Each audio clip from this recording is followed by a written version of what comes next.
Are we all ready? I had a headache last time. I need to drink water while I'm doing it. Yeah, Jeez, I because get after it. that I was like, holy snap! I felt like I just took a like an exam. After I take exams, I feel so like burnt out. School starting on Mondays. Mm-hmm. All right, okie dokies. So we were talking about how hard is it to maintain relationships. We're talking about the different roles in relationships, and you were talking about like yeah, there are different roles that depending on the the circumstance Yeah, where yeah, Sienna will have to um, put more effort into one role. You'll do put more effort in another role, and vice versa. Y'all take turns and stuff like that.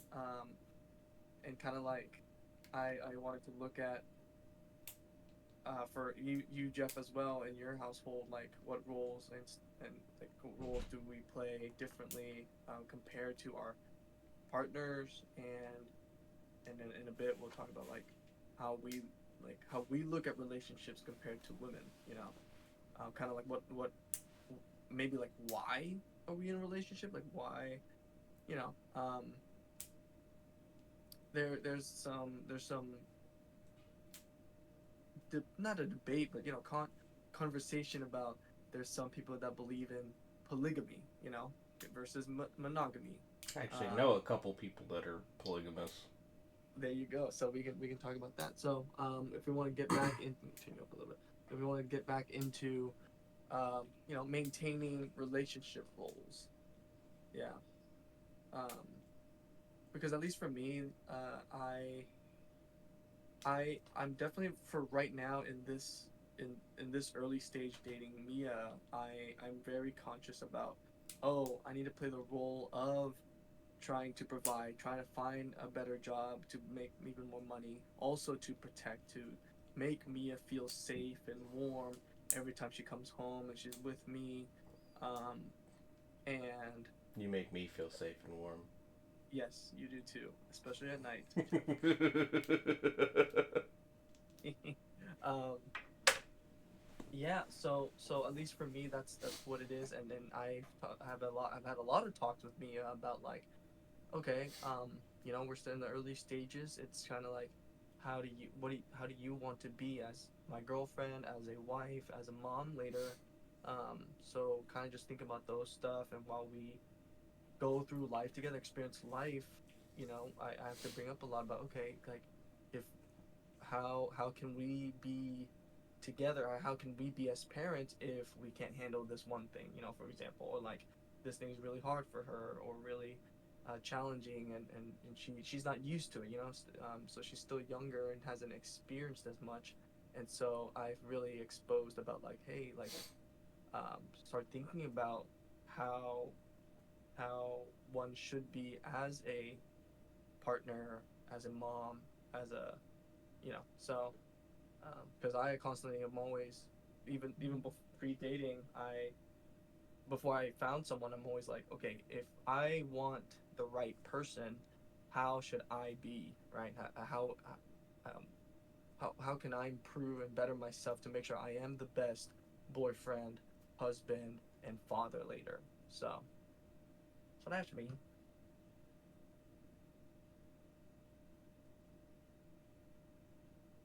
So where do we want to start?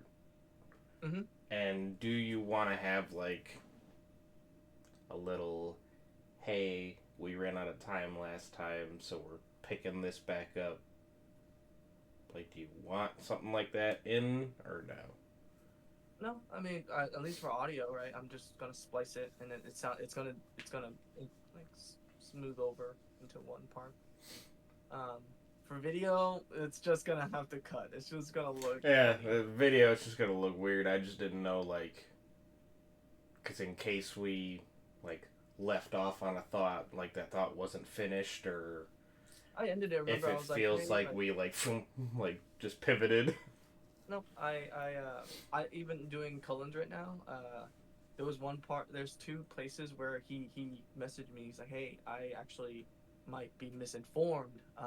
So I don't know if you want to cut that out, but instead, I actually just like recorded myself just putting a little thing in. I spliced another sentence from him to kind of make it sound like it's one conversation. So a lot of little splicing magic there. So no worries. Fair enough. Yeah. So, but yeah, how do y'all view your relationship goals? Um, to me, I think you hit this. I think you were right, spot on, Vin, about hitting that. You know, so to me, whenever I was in my early stages as well with Sienna, I kind of told myself like, hey, for me, a big my I felt like my role in life was, you know, always to just or to provide the house protection, so shelter, protection, and then what's it called? And always making her, have that reassurance, right? So, um, yeah, I think when we first started dating, we definitely grew up in different backgrounds, and Sienna was, um, for her it was a little harder. I guess she had grown up with single parents on both sides, so her dad really picked up the mom and dad role, Mm. for her and her siblings, um, and so what I observed is that I can see that he was main or he had the single parent income, and with that they were living in San Antonio, and they had a house, and she I saw that she moved out. She had chose to be independent and grow to be independent, and you know with what she was making at the time, she had her was always about saving money and always being security, right? Having that secure financial background. So she lived in um, she lived in the hood. She lived in the hood. It was a very not safe area, and she walked to work. She didn't have the car at the time, and it was It's so scary. yeah, it was to her it was normal, very normalized. She said she did have mace, and she did have a pocket knife on her at all times, and the fact that she would walk home to and from work either really early by herself or really late by herself. She said there was constantly cars slowing down, men wooing her, under the overpasses when she was walking from work to her apartment. And um, after I found out that I was in love with her and I did want to pursue the relationship with her in my early stages, I was like, okay, well, I know for a fact I want to marry this girl. Um, so one, I need to I need to own up, and I need to uh, show her that I am serious. So with that, I had proposed to her, and so I provided the ring, right, and have that show that this is my symbol of um, I would like to secure this relationship, and I want to be not just two people but one person with you, right? Um, so after I had proposed to her, and fortunately she said yes, my next role, like you said, Vin, was the protection, and I saw that if we were going to raise a family, um, I did not want my family to be worried about where they live, to be scared to go outside alone, and or be alone at home or in the apartment. So I did what you said, and I provided that protection by, hey, you know what, Tiana, I would Let's love get you out of to there. I want to get us out of there. Yeah, let's get us out of there. At the time, I was living with my parents. After my breakup with Virtue, I moved back with my parents, and but Tiana was living by herself, so I was mostly at her apartment at all times. And but after the proposal, I said, you know what, I think it's best for us and for our future family for us to move out of the hood. So I brought her out, and we live in a nicer area by a long shot, and yeah. So that was, like I said, I think the role of protection definitely played a part, of being in, I guess, the role as, the man, the husband, the boyfriend, or whatever. Is that protection, that security, that, uh, you want your family when you're not there. You want to make sure your wife and your children are safe. And totally agree with you on that, Vin. Yeah. And I was thinking not even just like the physical part of the protection, it's also like emotional, right? It's kind of Mm-hmm. what I'm saying of like when she's with me, she feels Mia, not Tiana, but Mia, that feels safe and warm and everything, and that requires a lot of communication, right? Because both of us, I dealt with my traumas, right? I really worked hard to make sure I my past doesn't define me now, but she came into this relationship like her family life, her relation, love life, they all were pretty toxic. Very shut down. Like it was, her family's like she has three brothers, and her dad very more of the assertive type. So she felt like she had no place to have a voice, and so I really worked hard on like, hey, like I'm here, like I'm willing to listen, like you can speak, like I need to hear what you're thinking, you know. Mm-hmm. So I played a lot of that kind of role of, like making sure we are at the same place, we are peer to peer, not one dominant submissive. I don't want to use that word, Kind but of like not competitive, not competition, but keeping score. Like, hey, remember when you did this, or remember, hey, I said this, and it's more of like like a meeting halfway, or meeting at a in a mutual spot. a spot of understanding. That's a Correct. lot of what I've been promoting. A lot of like come at a place from trying to understand rather Mm-hmm. than trying to be right. Yes. Yeah. And it took a while. It took months of her, like she was so scared of, because usually she gets used to like when she voices out, she gets punished for it. You know, she gets.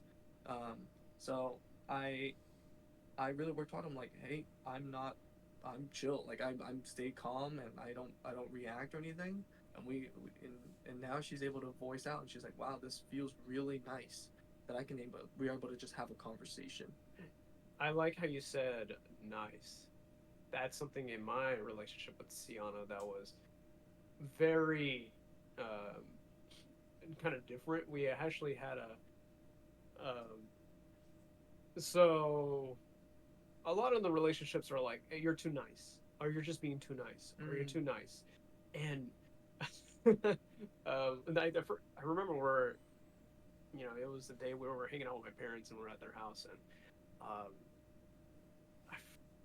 I don't recall the whole situation, but it was along the lines of like, do you believe that I'm too nice or whatever? And she's like, I don't understand why. Uh, what's so wrong about being too nice? And I said, me too. Mm. What is wrong with being too nice to one another? And from a guy's perspective, it's usually the whole like, um, some women want their man to be a little bit more aggressive, kind of be an asshole, or be kind of stern and Dominant. mean and dominant, right? I think that's the word, dominant, right? Um, but you can portray domination or even mutualism without being so like the raising a voice, raising or Aggressor. aggressor, right? Because you know the way Sian and I remember we were towards the beginning of our relationships. If I disagreed on something or I tried to defend myself, I would raise my voice, Mm. right? And that's something that I've had thought, would, kind of wins a debate. She said, "Why are you yelling? I'm right. Oh, I'm right here. I'm listening to you. I've never yelled at you. Please don't yell at me." Yeah. And I was like, "Whoa, okay, dang, like." I was expecting blowbacks, or I was expecting like her to get louder, but she brought me from 100 to down to like 40%. And I was like, oh man, like reality check. She's right. Why am I yelling? Like it's not going anywhere. She's never yelled at me. Like Mm. there's like why? So that mutual understanding is definitely another huge role in not just as the man, but in both man and woman between each other, as having that communication, meeting halfway, and just finding that. And you won't know that you have that until, like you said, um, being vocal about it. You know, hey, you know, just having that courage to say, hey, you're see it from my point of view and see it from your point of view. It's just speaking out about it. I don't, obviously I don't have the statistics on this, but I believe this is most this is mostly the downfall of most relationships of people like you live together, you grow together, and you think assumption plays a big part in this. I've noticed where when the lack of communication comes from also assumptions. You already assume like, okay, I've lived with this person a year or 2 years, and it's like I know them, so I know they want this or that, and then come to find out you're completely wrong, but you don't know that, and they get angry, and then y'all and they misunderstand you of what your intentions of what you were trying to do, and then this fight ensues Mm-hmm. because y'all both just misunderstood each other. That was a lot of me and my sister. I brought that up once of like we had grown very differently during college. We come back home, we moved back home together, and we argued almost every single day because we didn't understand each other. And I'm like, sometimes we were on the same page and we would argue about whatever. And I noticed it, and I'm like, we are on the same page. Why are we arguing? And so I broke it down, and I'm like, hey, let's start from scratch. Let's try to understand each other. It took months, and then now we're good. So, and it's the exact same here with me. Of like, hey, let's talk this down. Let's break it down. I'm trying to understand you. You try to understand me, and we've been really good. We haven't had any like big arguments or anything yet. So hopefully, when that comes, we're able to talk very calmly, cohesively, and try to come from a try to compromise. Mm-hmm. So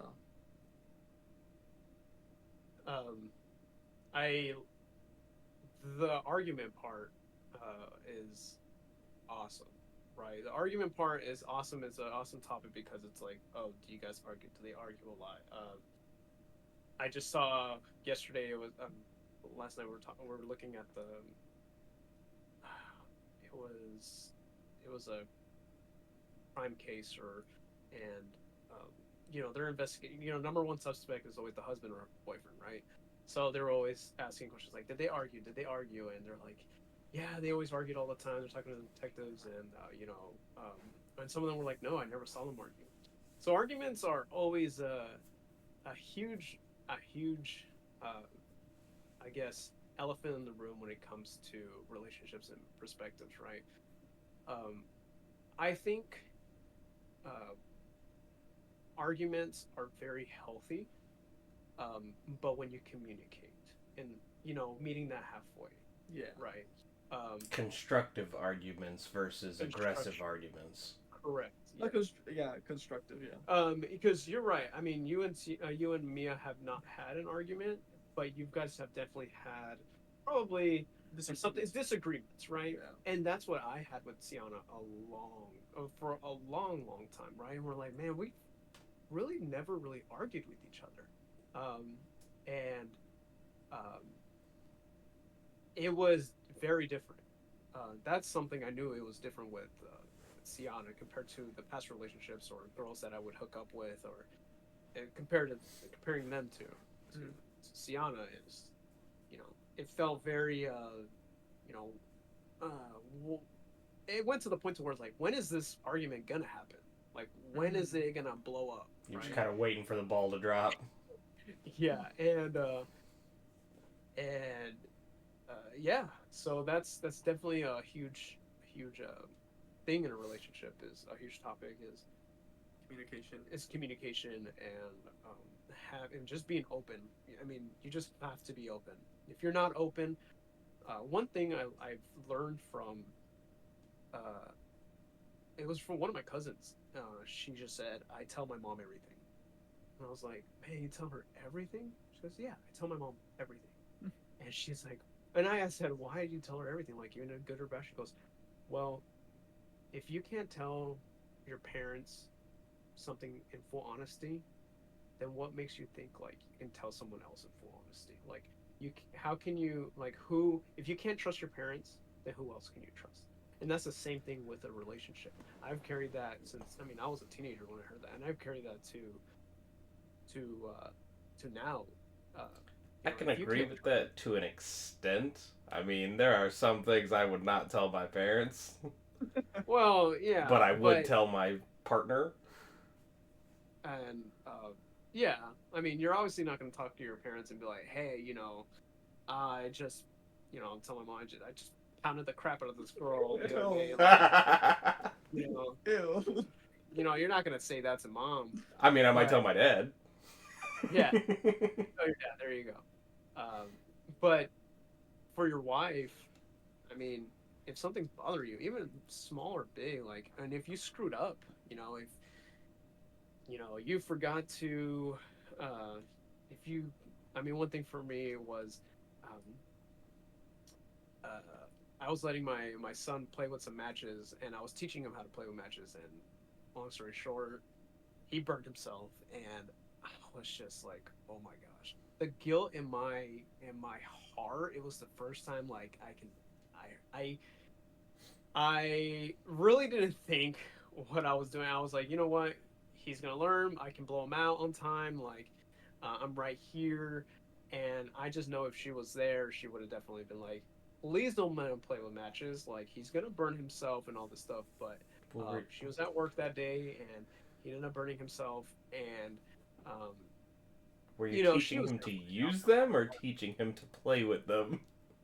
oh, that's the thing. Maybe it was a little bit of both. I did want him to learn how to use them, but I mean, at 2 years old, why does he need to use them? Fair. Probably, Would have waited and till he's a little older than two. yeah, 100%. So he ended up burning himself, and all the things went in my head like I can say he's obviously she's gonna know that he got him, and I was teaching him. But even just a little white lie, I've been like, oh, I had my head turned. You know, those just that little lie could minimize the situation in my behalf, but just owning up to it and just saying like, hey, I knew it was a bad idea. I did it. I know. Um, I know now. I knew what was gonna happen, and he did burn him. So I was right there. He was getting comfortable. He was at a state to where I, or repetition to where he was holding it, and I felt comfortable. And now I know after he's hurt himself so badly, I will not do this again, Sienna. I have learned from my mistake, and I will not do this again. Um, and from there, it's like, all right, it's in her, it's the ball's on her court now, and but you have done uh, everything in your mind, and that reassurance of owning up to something like that and being not secretive about it. And I would hope nobody would be secretive about a burn. Or Yeah, I mean, how? uh, They're gonna find It's out. kind of well, hard to man, cover up. you'd be so surprised. I guess there's people out there that just try to hide anything, and like, oh well, I wasn't looking, or I don't know what happened. Oh, like the action part of Yeah, what the you did. action. Gotcha, Yeah, yeah, yeah, gotcha. yeah, yeah. Hiding an action of what something that was your fault, and that is usually that's a unique situation. But the most common one are, cheating. When you're cheating, or you're emotionally falling in love for somebody else. Like, then you said it earlier that um, cheating doesn't have to be physical; it's emotional. Emotional Yeah. cheating's And just as bad. yeah, and if you're even, and it's hard. It's hard to own up to that because nobody wants to hear that someone that you love is going through that, or having that feeling towards someone else. And but just you owning up to that is the communication and ownership and the reassurance that, hey, I'm having these thoughts. I love you so much that I need to tell you because um, that's um, that's what I'm feeling, right? Um, I don't want to hide anything from you because if I hide something from you, that's not what I married. Like that's not what I married. That's not, or that's not what dating is about, right? And owning up to it, surprisingly, um, times it does prevent you from a it does prevent you from continuing that said love or that said emotion that you have towards the other partner, and you start to realize that in my in my cases with Sienna, when I'm owning up to my thoughts, um, she I realizes that she loves me uh, unconditionally, and she knows that of my past having those problems, she will you know she'll accept the feedback, or she'll accept the ownership, and at times it is hard and she'll portray that as well, but that makes me love her more than any other bimbo that I'm you know I have those thoughts about. Well, so we were talking about kind of admitting a wrongdoing, and with, for example, dealing with your kid, and confessing like, hey, I messed up. But I think there's a bit it's a different level with cheating, right? And the biggest part on both ends is about trust. Ultimately, right? Is like, hey, I want to be open with you. Let's just start with the fire thing. It's like, hey, I want to be open with you. I'm not gonna lie. I'm not gonna hide, sugarcoat anything. It's I did this thing, and I admit it, and I'm guilty of it, and I need to do better, right? And it builds that trust of like, okay, um, my partner's not gonna hide anything from me. They're gonna own up. They're like, it's kind of that role we have to play of like, Mm-hmm. if she looks up to us and is looking to us for protection, providing and everything, but we're hiding stuff from them, and doing things in secrecy, like it kind of breaks that role, right? We're not fulfilling that role. Um, so there's that trust in there, but with cheating, I think that it's a different level of, I don't know. That's a big debate, right? It's not black and gray. There's this gray area of like, one big thing about cheating for me is like, question I have is, are you truly in love if you cheat on your partner? That's always been a big one for me, of because I don't know. I just believe if you truly love someone, you never cheat.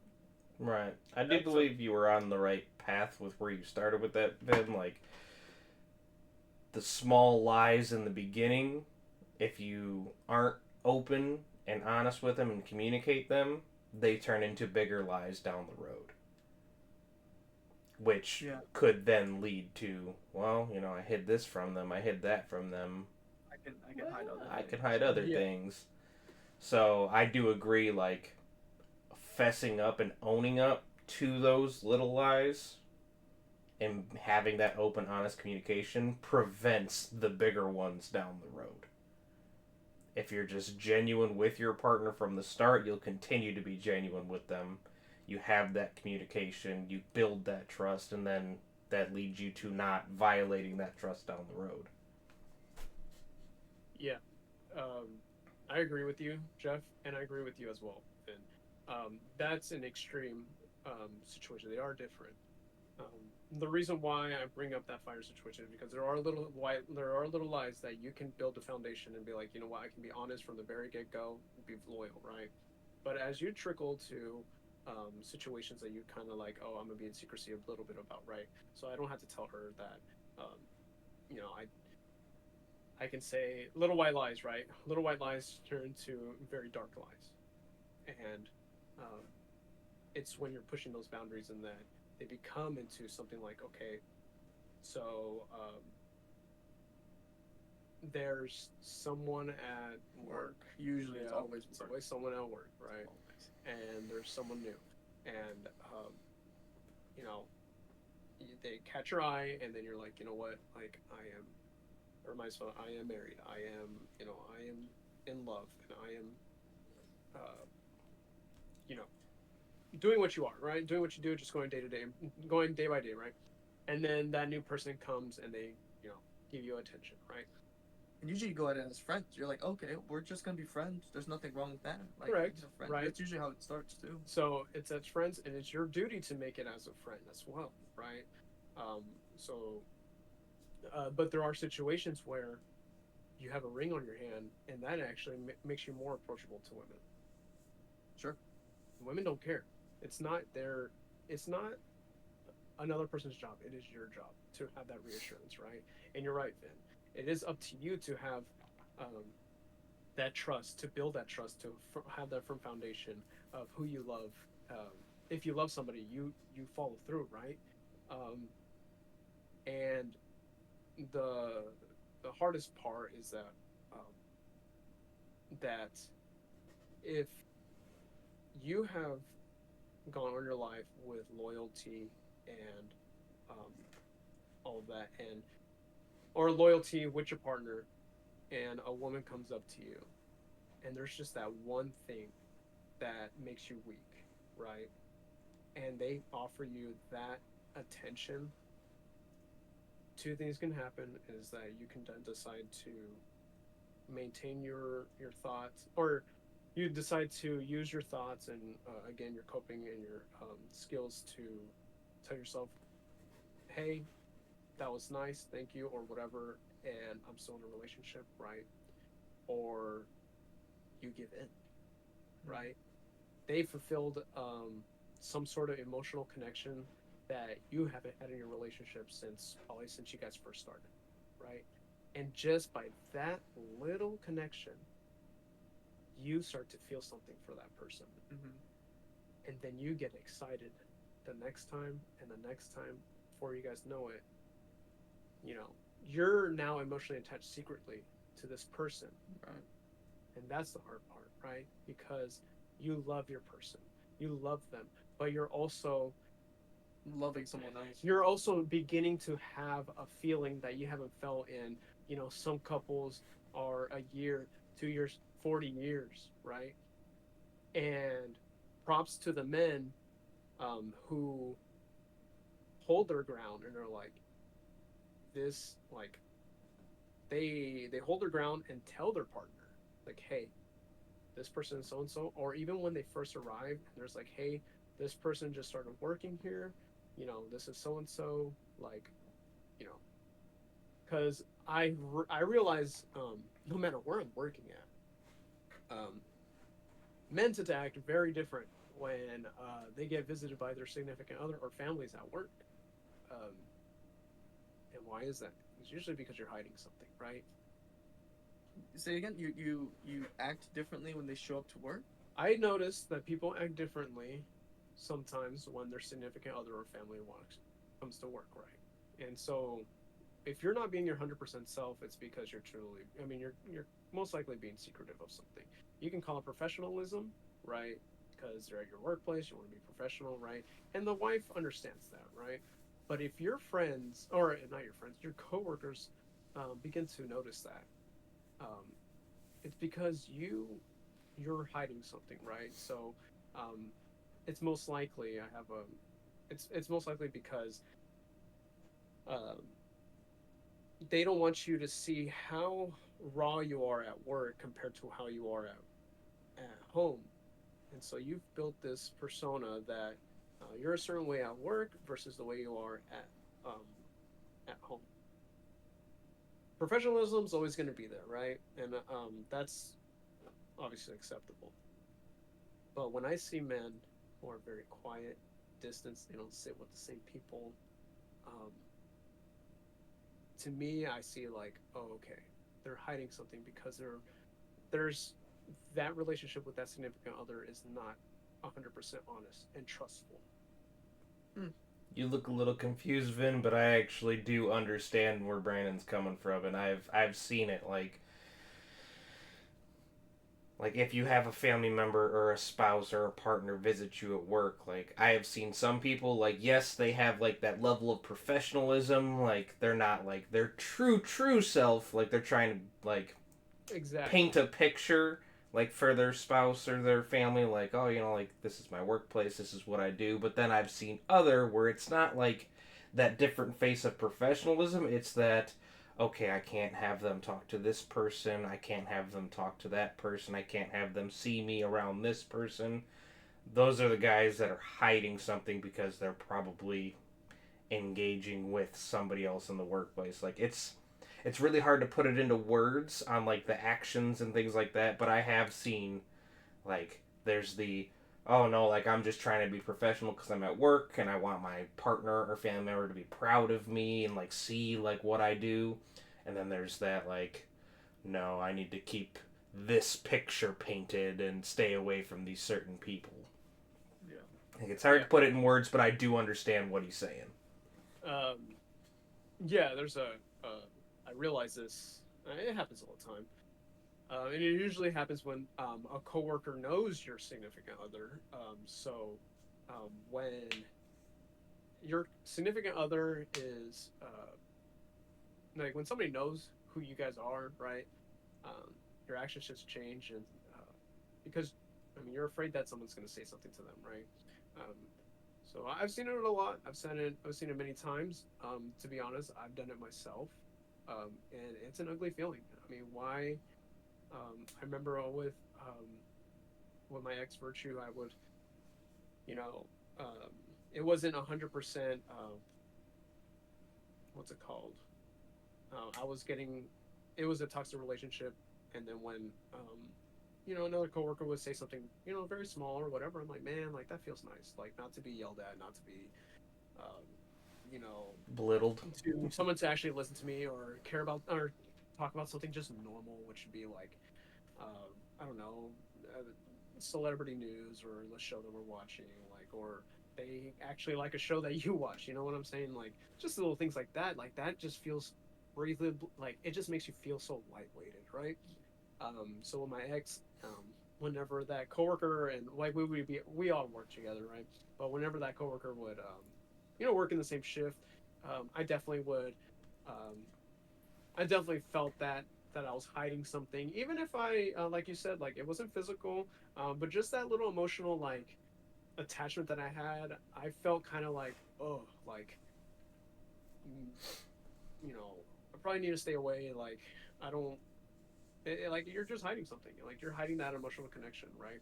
But if you were honest and true and trustful with um, your spouse and your significant other, how I am with Sienna now. Every time a coworker comes or someone's new, I mention I have a wife. I mention I have my kids. Every time I keep it just as professional as possible. And I'm a silly person. I'm goofy. So sometimes I will branch out, but I never leave Sienna out. If they mention something that's like a topic that about like uh, I don't know. I lost my train of thought. But if they, it's always including your partner in there, because you're constantly showing them, and you're constantly reminding yourself, like, I am with somebody. Um, you know, what did you do this weekend? Oh, I mean, I hung out with the kids. I hung out with the wife. We had dinner, we had lunch, or whatever. And usually, and names all the time. Names, um, pronouns go a huge way in securing that conversation and communication and honesty with partners or coworkers who you feel like could potentially, have that an emotional connection with, because you are no longer you're giving that person value, right? So if someone's like, hey, what did you do this weekend, right? If a coworker who you find attractive comes up and say, hey, what did you do this weekend? um, you can say, you know it was pretty cool, I just hung out with the kids and the family, right? Very generic. But what did you do this weekend, right? What did you do? Oh, that's cool. But if you feed and respond it in a different approach, like I hung out. Oh, Sienna. my wife, we ended up, going to the pool with the kids, and she did this for us, and I helped her do this, and Sienna was this, Sienna was doing that, and it kind of brings your spouse into the workplace, and um, just having that presence has that um, um, has that embedded into the person, that the next time they come, they know you're probably going to talk about their wife, which is like, hey, this man is drawn to his wife is his life, his kids are his life. um, and with that being said, you must do the same thing when you're at home, right? How was work? It was all right. But then when they come to work and all of a sudden, you know hi Monica, hi, Ashley, hi so and so, and like it comes to that movie line, is like, oh, oh, you're Sienna, I've heard so much about you, and they're like, well, that's strange, I never heard anything about you.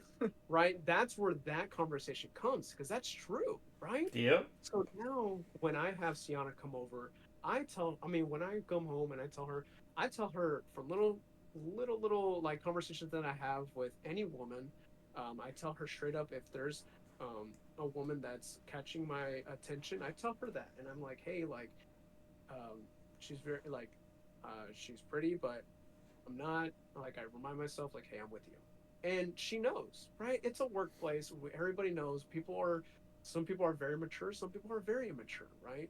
But it's your job to have that, and not have that line like quoted to you or stated to you, like, well, you tell me all sorts of things at work, but you've never mentioned how, or, you never mentioned this person, because, and the follow will be like, well, they're just a coworker. But Vin, like you said, it's that reassurance that your spouse wants. It's that reassurance that Mia possibly would want, like, that you would love to give to her, and she will understand, like, oh, I do know her. Brian, like, Vin has mentioned this.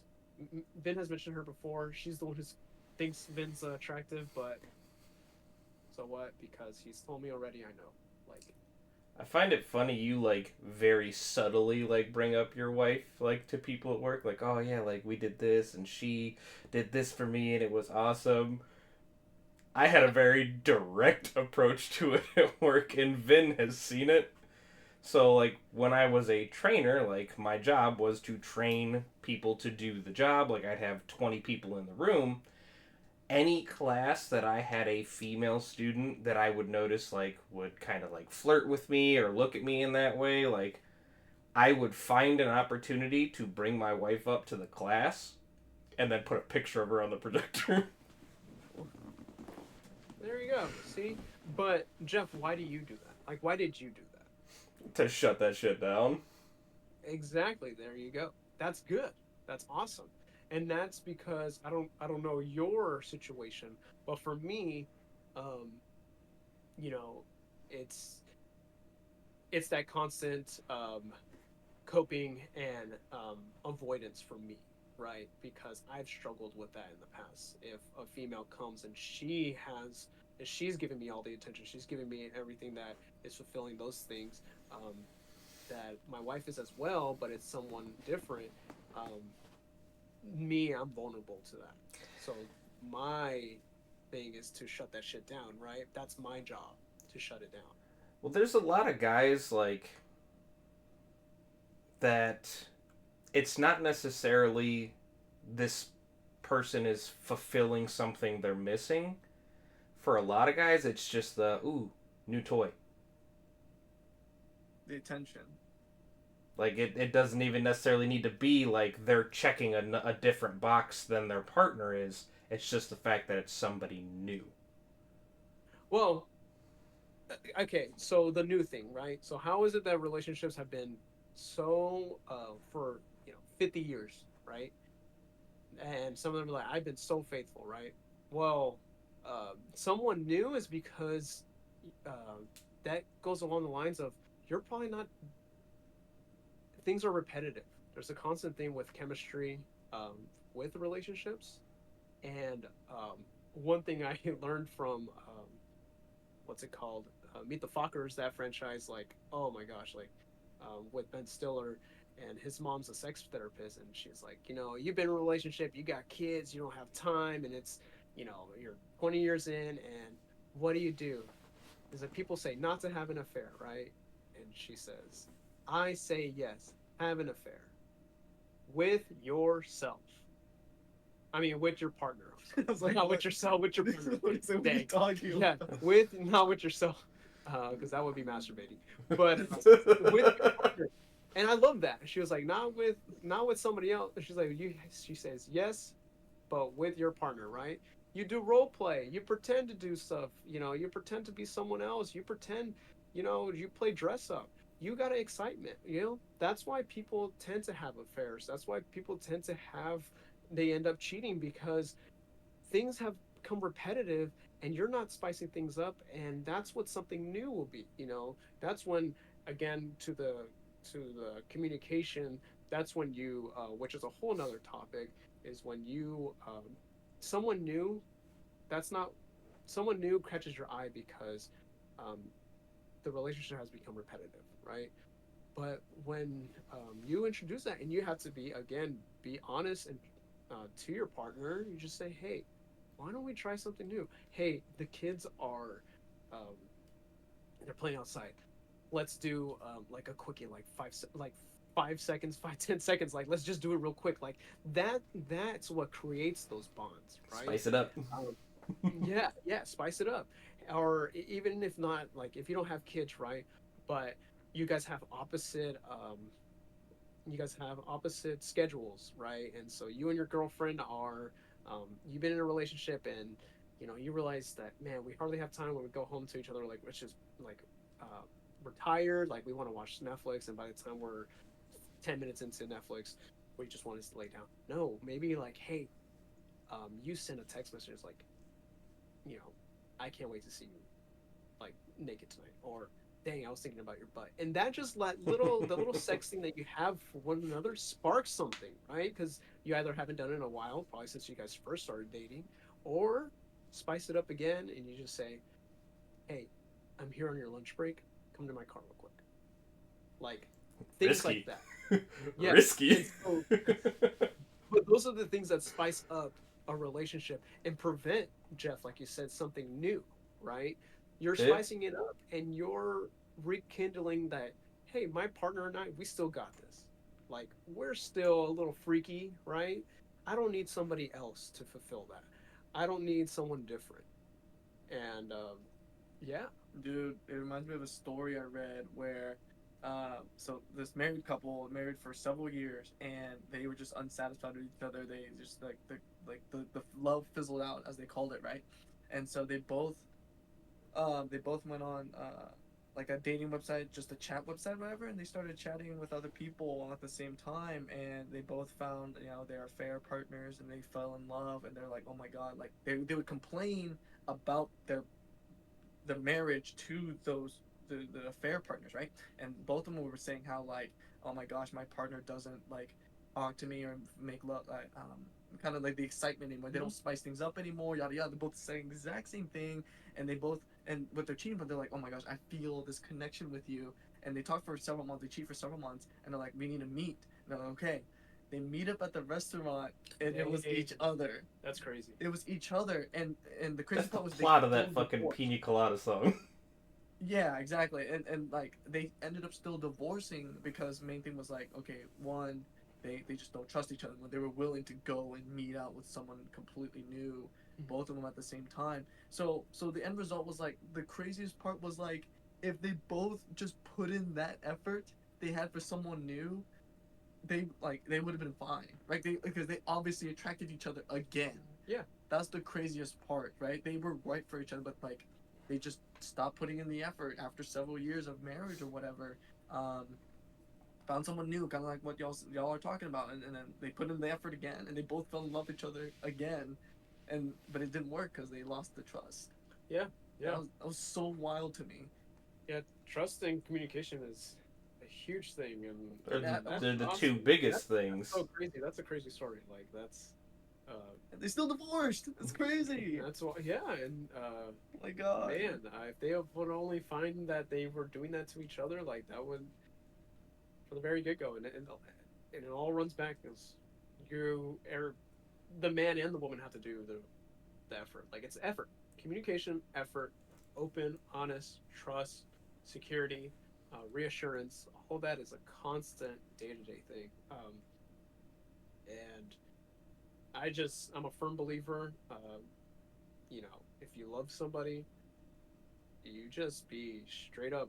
You gotta be straight up with them because if we're gonna be uh, completely honest and raw, is like as a man, you're not just providing for your your wife, but it's for your kids. If you want kids, you just gotta be a man. Like just because if you're not, then you're lying to yourself, and you can't bitch about it if she leaves you. You can't bitch about it if your kids don't want to be around you because you're being a bad influence. You know, because ultimately at the end, I mean, the way you treat your mother, like the way you treat the mother of your kids, is probably how you're going to treat everybody else, right? Um, and there's just some moral to it, and I wouldn't want my boys to look at me and see what I have, or to see of the man that how I treat women, right? I will definitely, I, I tell this to myself all the time. I'll definitely tell them everything about my whole story, right? When they become a certain age, and what to look for and what not to look for, and like you said, Finn, I think it was the very beginning of this podcast. Is you said uh, dating is not finding who you want; it's finding who you don't want, right? Finding out what you don't like. Yeah, finding out what you don't Yeah, like. because it's super easy to like the good times are super. Two quotes, right? The first one is that one, right? Finding love is finding about what you don't like and who you don't want. But two, true love is not the good times; it's how y'all deal with the bad times together, Yeah. right? Because everyone's gonna have those good times, Mm-hmm. like period. There's no. It's when things start to hit the fan and it goes down, it becomes repetitive and everything. How do you deal with that? Yeah. Right? So yeah. There's a lot of sacrifice that goes into. It's in those bad situations, like you said, Ben, is uh, what happens after, right? So all the if shit hits the fan, and with your relationship, it's what happens after. If you guys are both willing to fix it and both have to be 100% honest with each other, it'll work out. If you have some sort of like, you know, if you feel like you are not going to change or you're going to try to change, um, it will not work out. That's not just for guys, for girls too. Like um, with my ex virtue, everyone had told me the signals. Everyone had told me, "Oh, she's talking to so and so, so and so." And in my eye, I never saw it, but everybody would tell me, and I'm like, "No, she would never. There's no way. She's not." And then I had to literally see it firsthand, and I'm like, "This all makes sense."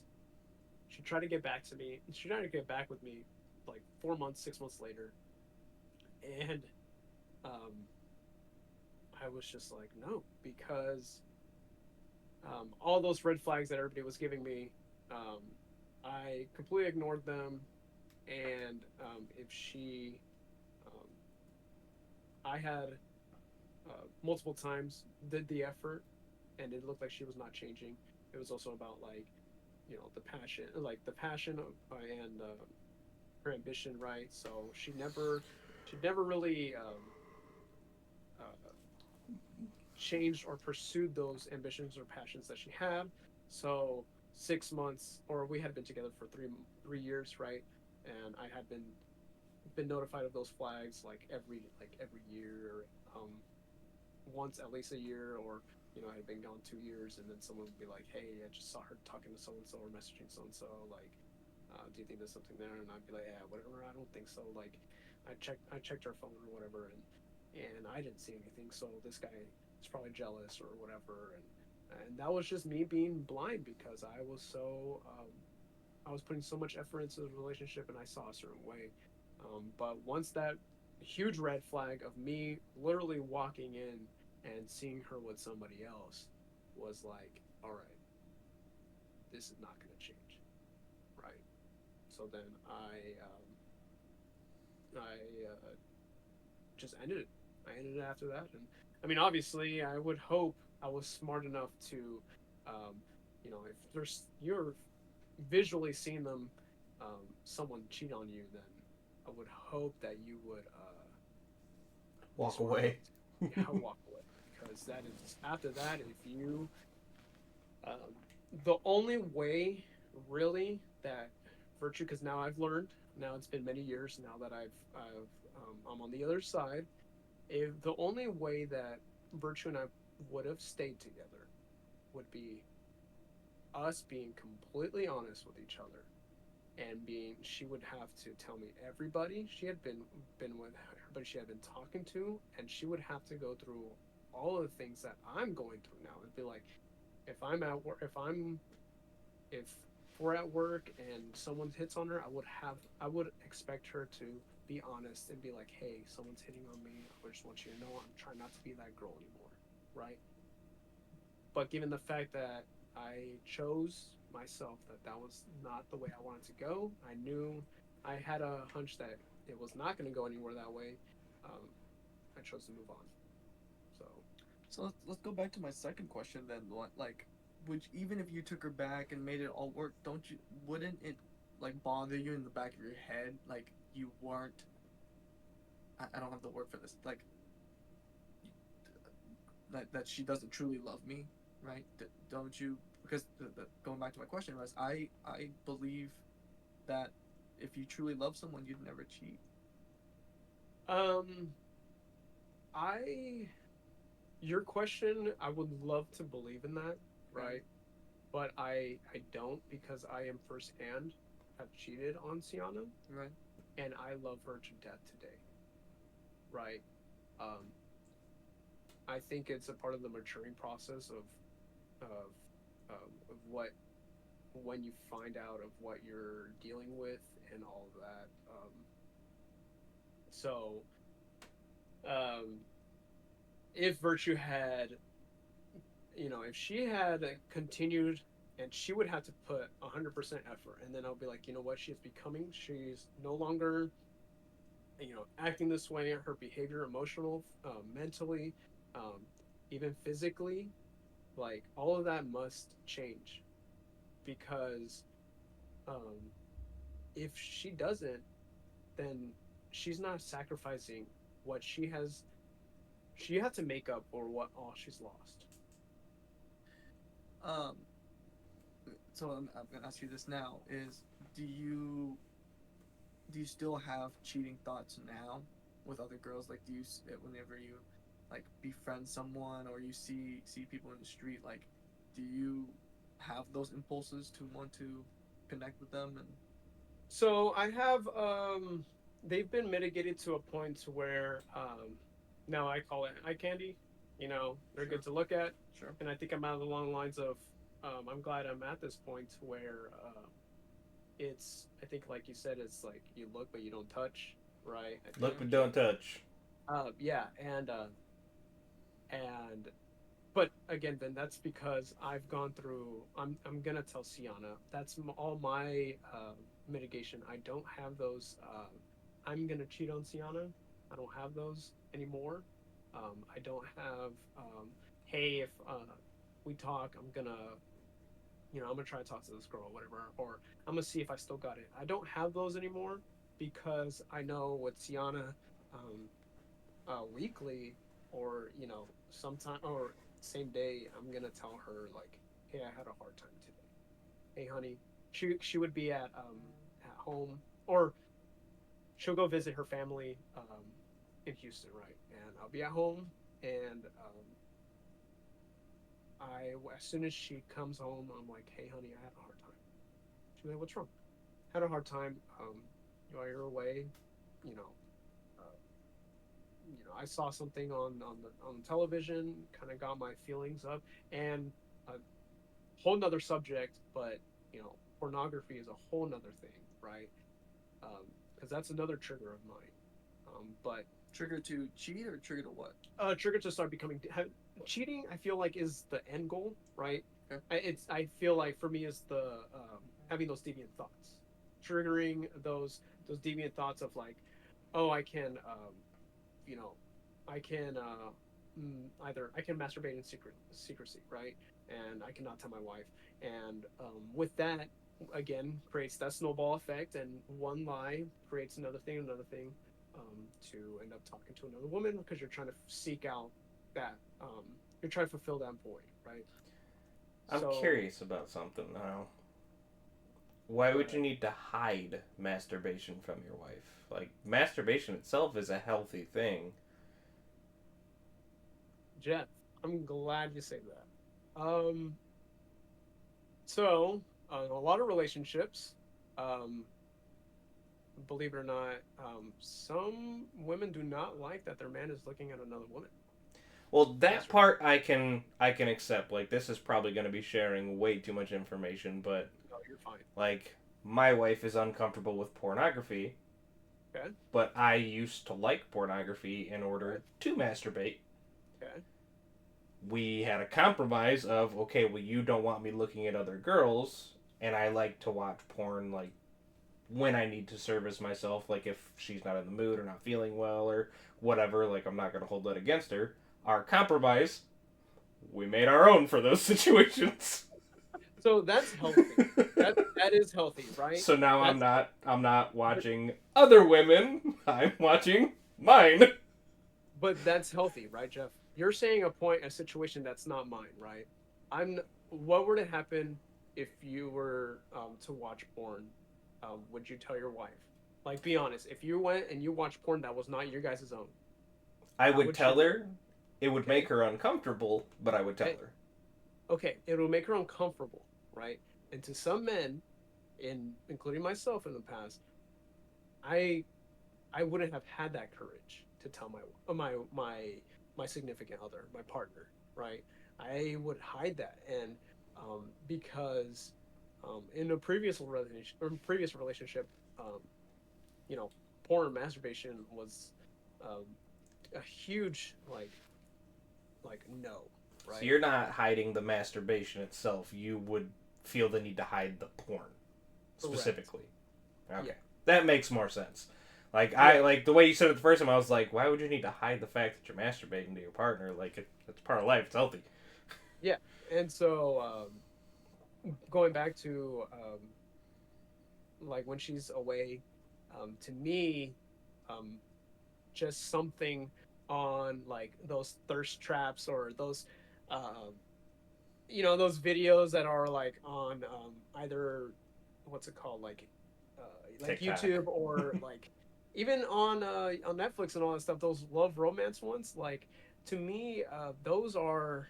Um, I go on a deeper level. I'm not a person that watches them and I'm like, oh, okay, it's like whatever. Like to me, sometimes when I'm alone, um, it has that trigger, that euphoria that I felt many years watching, porn, and with that,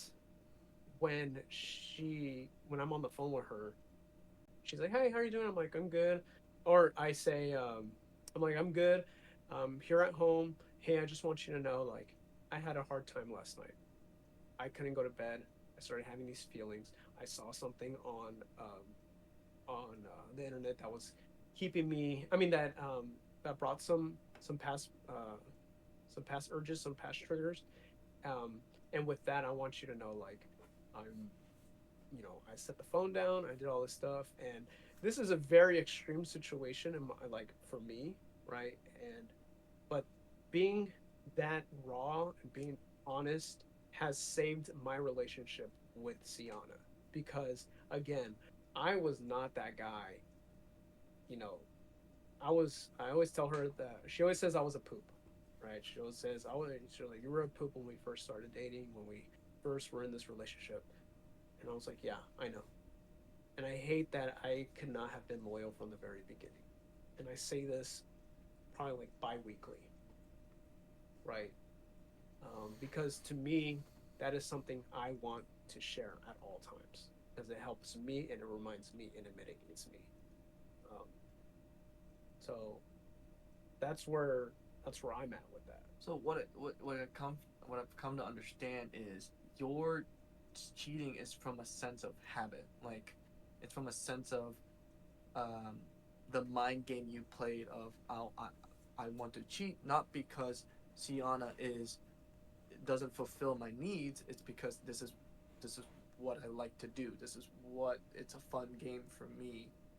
Right? Is that correct? Pushing those boundaries, yeah. Pushing the boundaries, Yeah. right? So where I don't want I like I don't want to cheat, right? It's the fact that is those boundaries that I have set that or that I want to pursue, right? I want to pursue if um, I used to think, or like I said, like the look, first it's a look, then it's a little talk, then it's you know, and then it's a smirk, then it's a wink, then it's a, hey, you look good today. Like those that It's the hunt. it's exactly, yeah, the hunt, like you said, Jeff. Um, because, but then before you know it, like I'm like, shoot, like this is like you said, it's emotional cheating, like you know, pursuing those. Um, so I would say that I'm not. It's looking for how far can I push those boundaries. right, right. And I guess because my next question would have been, so why go into a committed relationship then? If because obviously a committed relationship doesn't fulfill that that want of breaking those boundaries. So why go into a committed relationship? Um, you know, That's a really good question. why not continue Being playing a the game? bachelor, Yeah, playing the game and keep pushing those boundaries rather than doing it while you're with someone. I think going back to my just childhood is that finding that someone and having that person is my I do want somebody, someone to be with at all times, and I have felt just like any other bachelor. I mean, it sucks to be alone sometimes. Sometimes you just want to talk to somebody you want to be open with, somebody you want to watch your favorite, movie with. You can do that with a girl you picked up. But at the end of the day, like she doesn't give a shit who you are. You don't give a shit who she is. Like you don't really care. So to me, um, I do want that with. Uh, I wanted that. I wanted to Want to have both?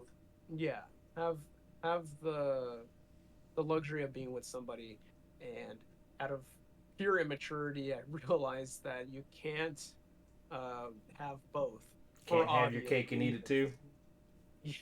Yeah, you can't do that.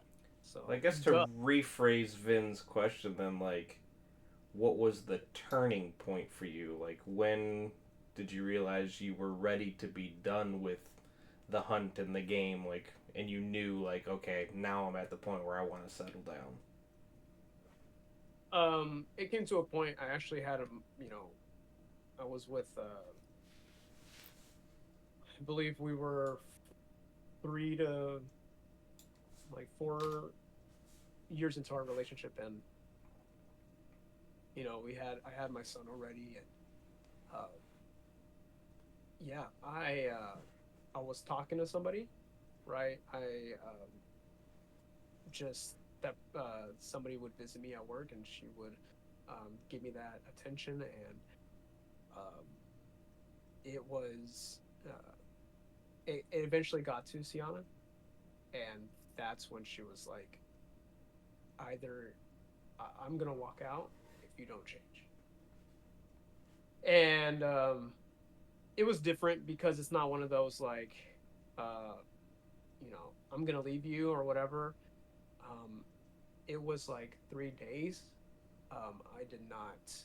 She did not speak to me. Um, she was in the same room, same house. I mean, she was in the same house, but she did not speak to me. I could not read her. I knew what I had done, um, and I sought therapy for it. And so one of the things was to be honest, right? She ended up. I told her that, and this was during proposal, right? So we had as a fiance. We weren't married yet, and I could remember her just bringing out a journal, and she had been writing in it since we gotten together, and she just was like, "This is for my future husband," and she gave me just the first page, and I read it, and she said, "I hate that you have," because I was honest to her about my like the manipulation, all those skills that I do, and all that stuff, and I was honest to her about it, and she had told me, I hate that you have this problem, but I love everything else about you. And um, I told her, this time I want your help, and I want to, if we're gonna do this, I need to change, and with that, it's gonna be a hard road, but I need to be 100% um, truthful to you, because that's the healthiest thing for me to do, and that's the healthiest way that I can rekindle this and make it up. As heartbreaking as it is when I tell her sometimes, like, um, you know, I can't, or what's it called? It's not heartbreaking, but it's more like, oh, um, like gymnastics, whatever, right? So, what they wear, all the spandex or whatever, like just the Olympics, right? And she's like, um, I would be like, hey, honey, like, she can see that I'm looking away, and she's like, are you having a hard, like, is this hard? And I say, yeah, I'm having a hard time.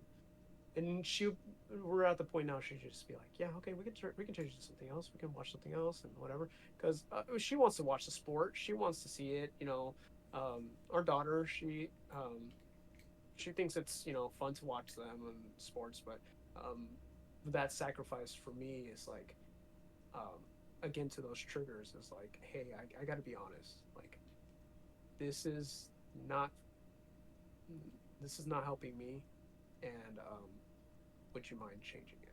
And she's very upfront about it, and she knows it's to the thing that women know when you're looking. They will always know. They can tell. And for Sienna now at this point, it's like she knows, and she knows what my triggers are, what my urges. If and Yeah, so. I'm very thankful for her on that behalf, because that turning point, she was already looking at other places to live. She didn't care. She didn't. She wanted to be other places. Um, she had mentioned something too. Is that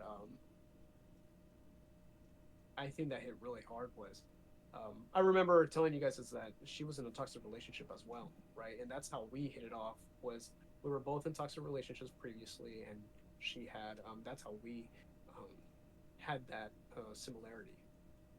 Well, the turning point at the same time was, she said, with my ex, he did a lot of horrible things. Uh, you know, she said that that he cheated.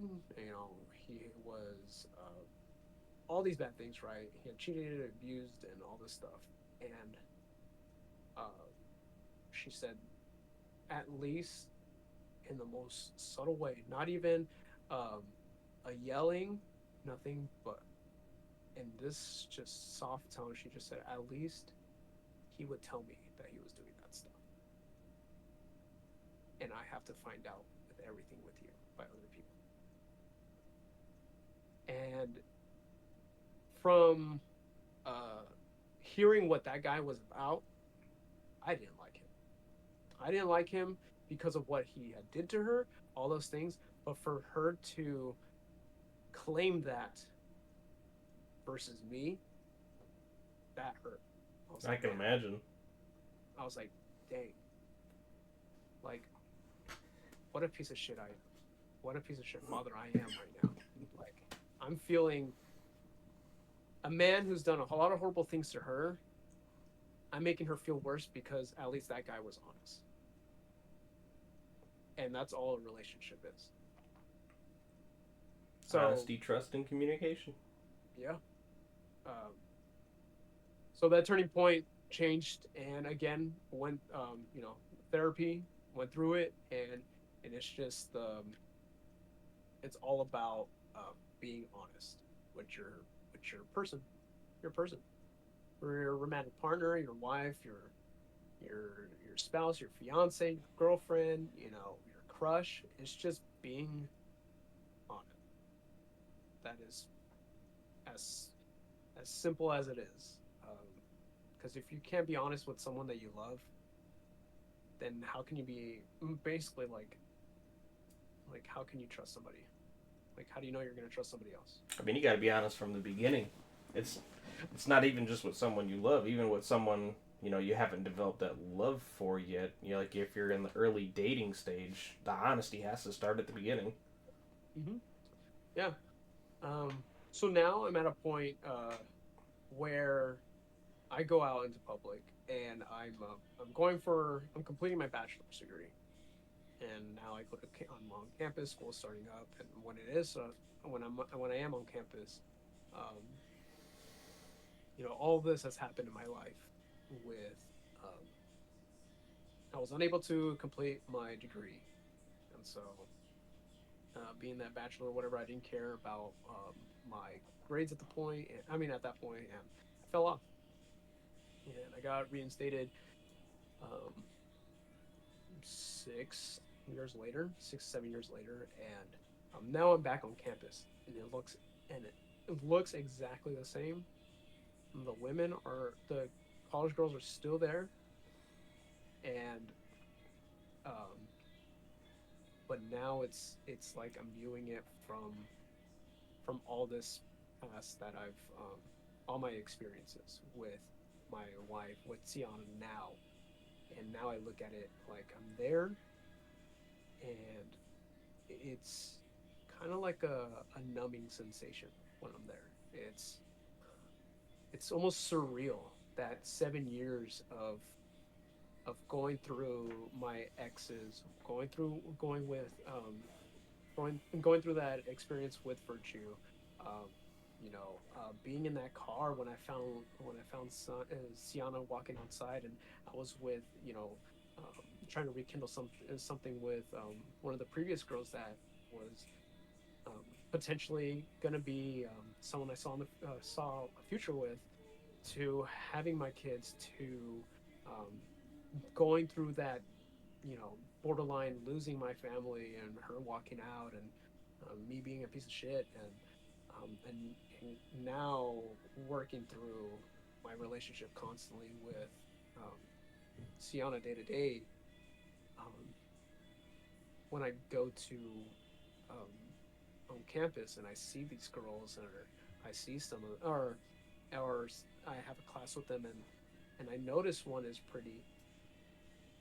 I feel that sensation of, like, all of that, when you fast wind the tape, and you just see all of, like, the pixels, and the screens are, like, just rushing through the whole movie. 7 years, um, hits that moment, and I'm just like, this is not worth it. And it's more calming. My brain is calm. I'm not, um, thinking about boundaries to push, trying to get to know somebody, trying to sit next to them, or approach a conversation. I go to Starbucks, and I have my, coffee that I go to when I get on campus, and I don't carry a conversation. Um, I don't carry conversations. I don't let them linger, and I just go to school to go to school. It's funny how, when things are important, you just go do it. You come out very successful, and you know what? At the end of the day, happy marriage. At the end of the day, when you do all the right things. How long did it? Because I'm gonna assume she, her trust was kind of broken with you, right? How long did it take for that trust to be built up again? If it even. No, that's a good question.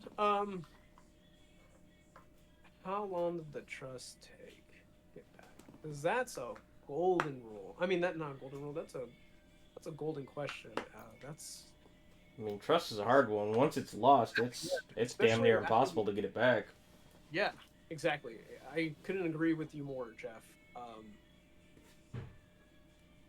I think um, I can't speak for her, um, but I think when we officially said "I do," when we were at when we were on the altar, I feel like I was very honest with her.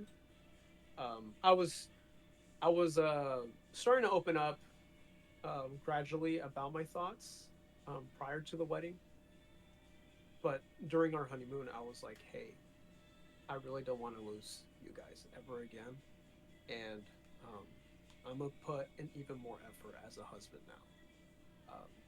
So probably like a year and a half, year and a half. Um, Hmm, I can't speak to her for her now, right, but because you know she's not here, but um, as long as I know that I'm truthful, I think that's what matters to me, and I think that's what matters to her. Because I can go back to lying again, and what's that going to serve? It's bit me in the ass for past years, and It's gonna uh, bite you in the ass again. yeah, exactly. It's going to come out. So I think I had referenced the whole like having the Snapchat, and she was like, "What is this?"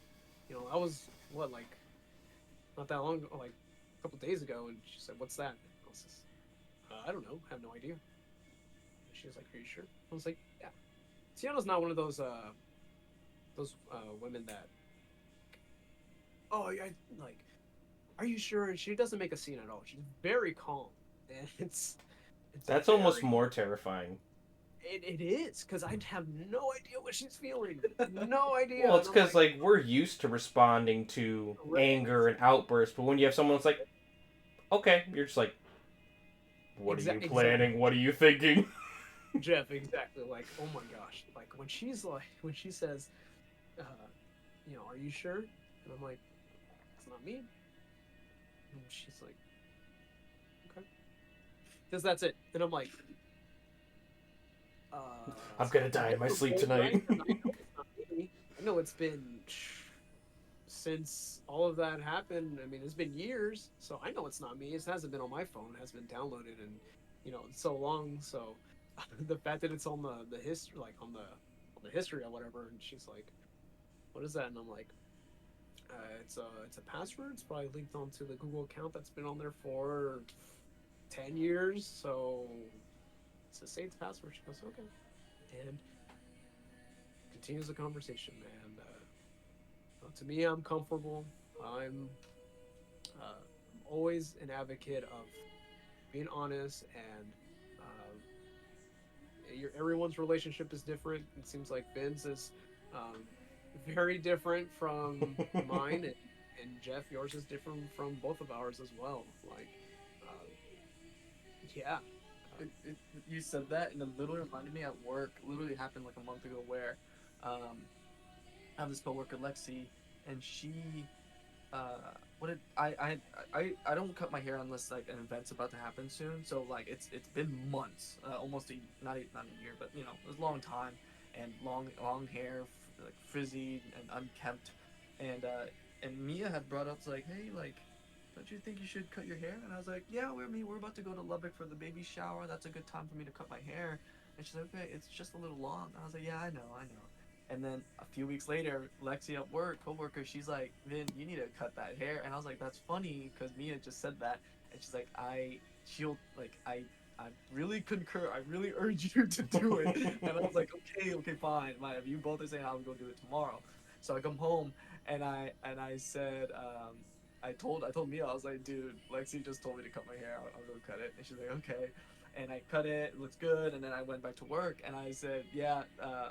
And Mia's like, hey, tell Lexi thank you. And I was like, okay. So I go to work the next day and I'm like, hey, Lexi, Mia said thank you. And she goes, you told her? And I was like, told her what? And she's like, you told her that I told you to cut your hair? And I was like, yes. And she's like, oh hell no. If my husband told me that some girl at work, some bitch at work told me to tell her to cut his hair, I was like, hell no. Like I'm gonna go. And she said whatever. She goes girly, like cat girl or whatever. I don't know. Oh, she said that she would get mad at Him. him for, and see, that's the level that you and Mia have that are different. That's a trust. Right. That's a trustful foundation. But the crazy part, it didn't even stop there. Was my whole group, we brought up. I told them, was like, yeah, dude, we don't care at all. Like she can go hang out with any guy. She lets me hang out with any girl, one on one. And they all like freaked out. They're like, hell no, there's no freaking way. And like one guy kind of said what you said, like, hey, I'm glad y'all have the relationship, but hell, I'm not letting my girl go hang out one on one with some dude. And I was like,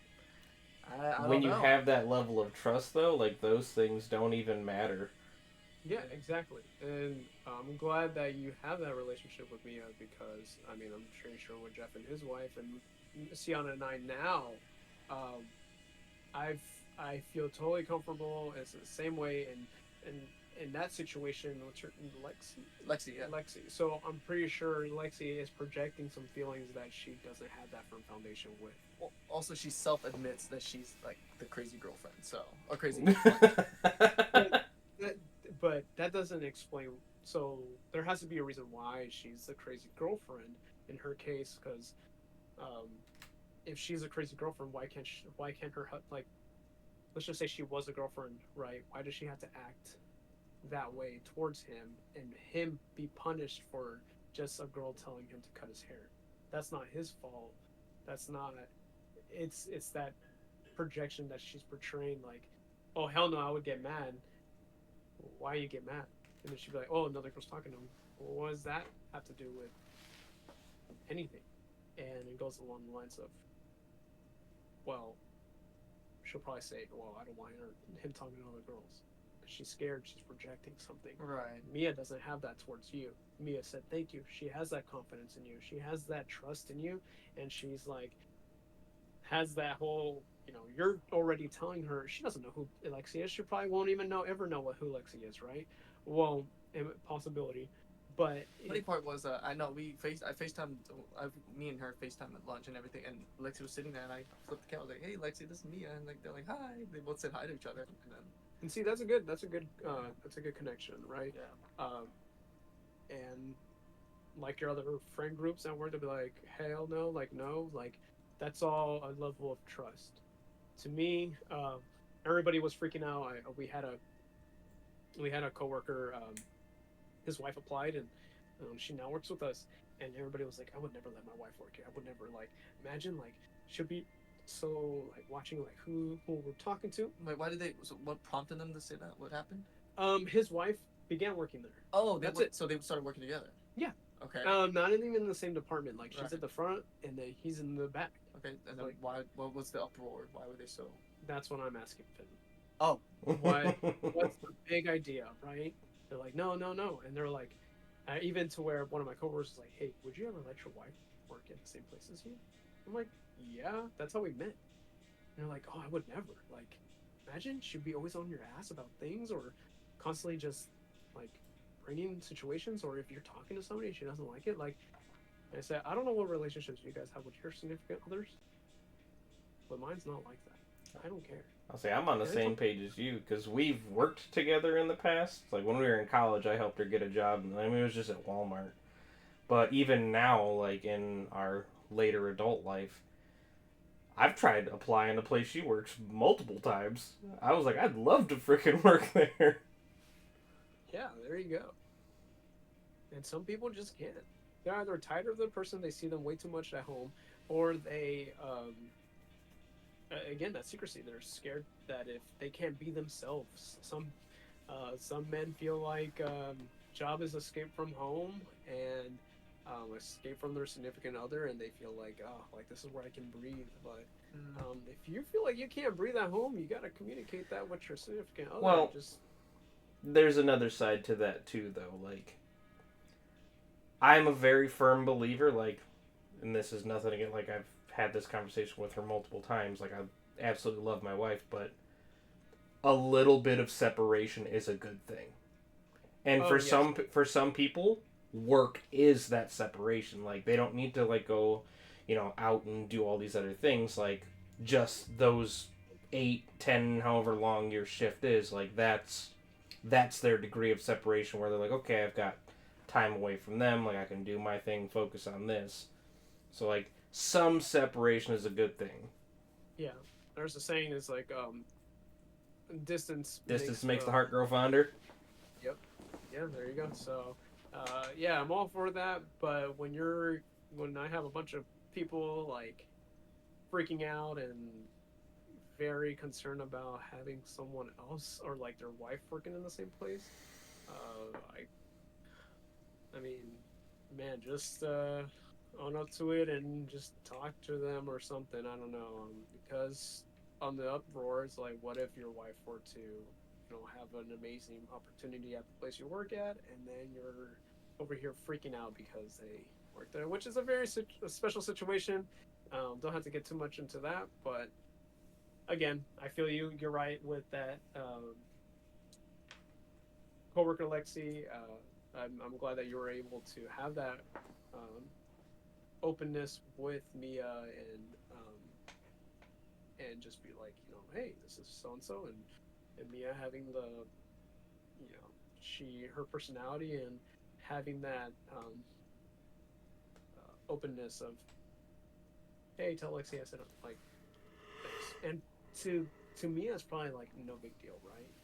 It's like whatever, it's cool, but to Lexi it's like a huge thing, and those are two different people with two very different backgrounds, or even maybe the same background, and Mia's choosing a more, uh, I want to say, a mature way of approaching it compared to Lexi. Well, I asked her about a month ago too. I asked her, I was like, "Hey, with your past and everything you've been through, with cheating and stuff, like, why do you trust?" Because we got together real fast. Like we've known each other for only 6 days, and we went on a first date. Uh, like another 3 days, 6 days later, we got together. We became official, and then now we've been together for 8 months. And and I asked her like, what? How come you trust me so much if like all your past they've cheated on you, yada yada, they have secrets, and then you tell me that like I'm the most attractive and also the friendliest, I know the most people. Wouldn't that cause like wouldn't you be more concerned, right? Because I'm so exposed to more girls and stuff like that. And she's like, no, I fully trust you. You are always honest with me. You tell me everything. You have your location on all the time. You tell me everything you do. Like I have no real reason to suspect you. And I'm like, okay, I guess. I don't know. For me, I like, uh, yeah, I'm so used to where your past and trauma kind of defines you and really gets in the way of my relationship. So it really took me back of like, she everything I kind of worked towards of providing and trying to provide this safe space for her and protection. It worked. She feels good. She feels safe and she knows. So I was really appalled by that. So yeah. That's good. Um. Well, I mean, we have anything else to say before we go into testimonies?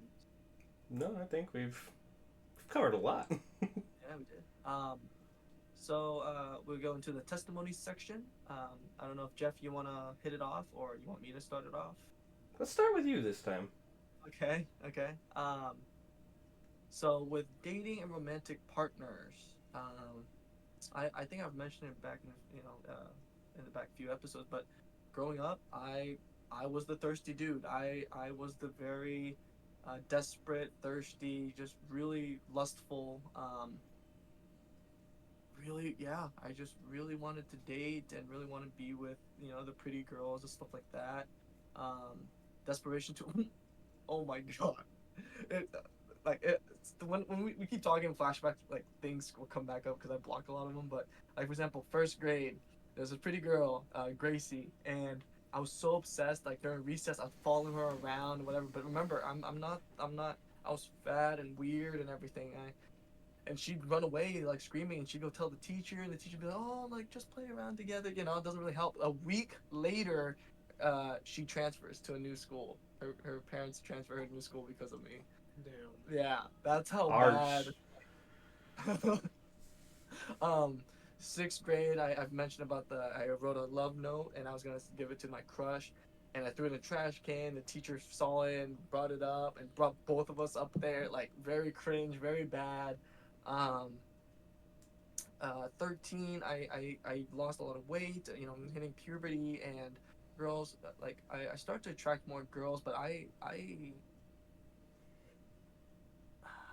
man, I don't. Oh, let me think. Let me think who it was. Sorry, because there was a moment, like at 18, I switched around. I turned around, but yeah. So I yes, I got more attention, but I still craved it no matter what. And I got my first girlfriend at 14, 15, and ooh, there was a lot of things there. Right? Yeah, your first love, your first relationship, like it's not gonna be a good time usually. And so 3 months was perfect, and then I find out like, oh, her close guy friends, they're twins. They're like all up in, all over her, like touching her, groping her, and slapping her butt and stuff. And I just didn't want to believe. I was like, there's no way. And I witnessed it for myself, and that was our topic of like arguments for the next 5 months. So for me, I would have said like I wasted those 5 months because it just wasn't a good time. And I didn't have the confidence and self esteem to break up with her. And I ended up also cheating on her as well, and with like five other girls. Other girls, like we were attracted to each other and everything. And then the last straw was my dad had taken me to Vietnam, and there was this pretty girl that our families got together, and I don't know why my conscience finally got there, and I'm like, I'm not gonna cheat on Sadie, whatever overseas. So I like break up with her over Facebook. It was pretty bad, and then I hung out with this girl, but and I that was it. I never cheated again. I Because after that I was like, I finally got out the first relationship out of the way, and I'm like, no, I want to be with the right person, and that was a trial for the next 10 years. So it took a lot of like finding myself first. So at 18, I'm like, okay, this is who I want to be.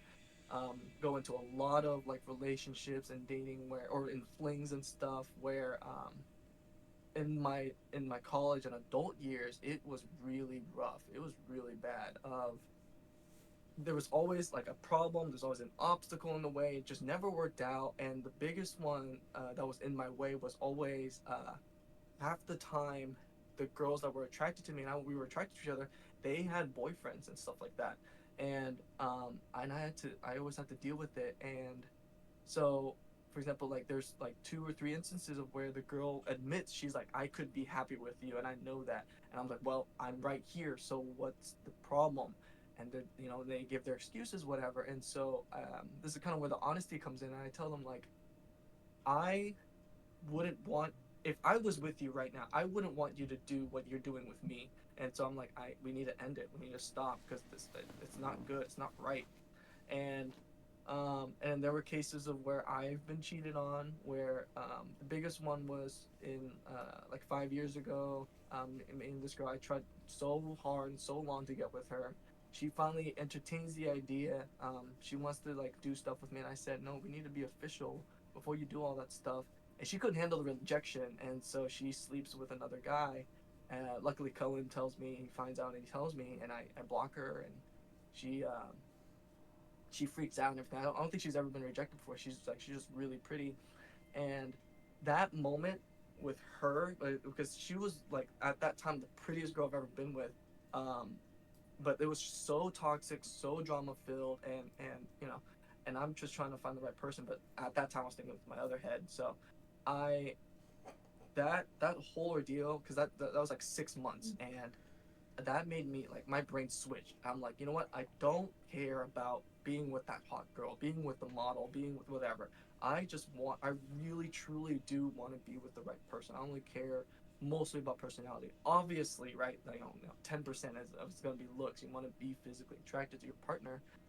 So since then, 5 years ago, I really focused on, okay, I'm going to focus on myself, just do my thing, be with my friends and family, and if the right person comes, the right person comes. I'm not going to push for it. And so ever since then, the relationships after that were very wholesome, very positive. They weren't the toxic, the drama filled, etc.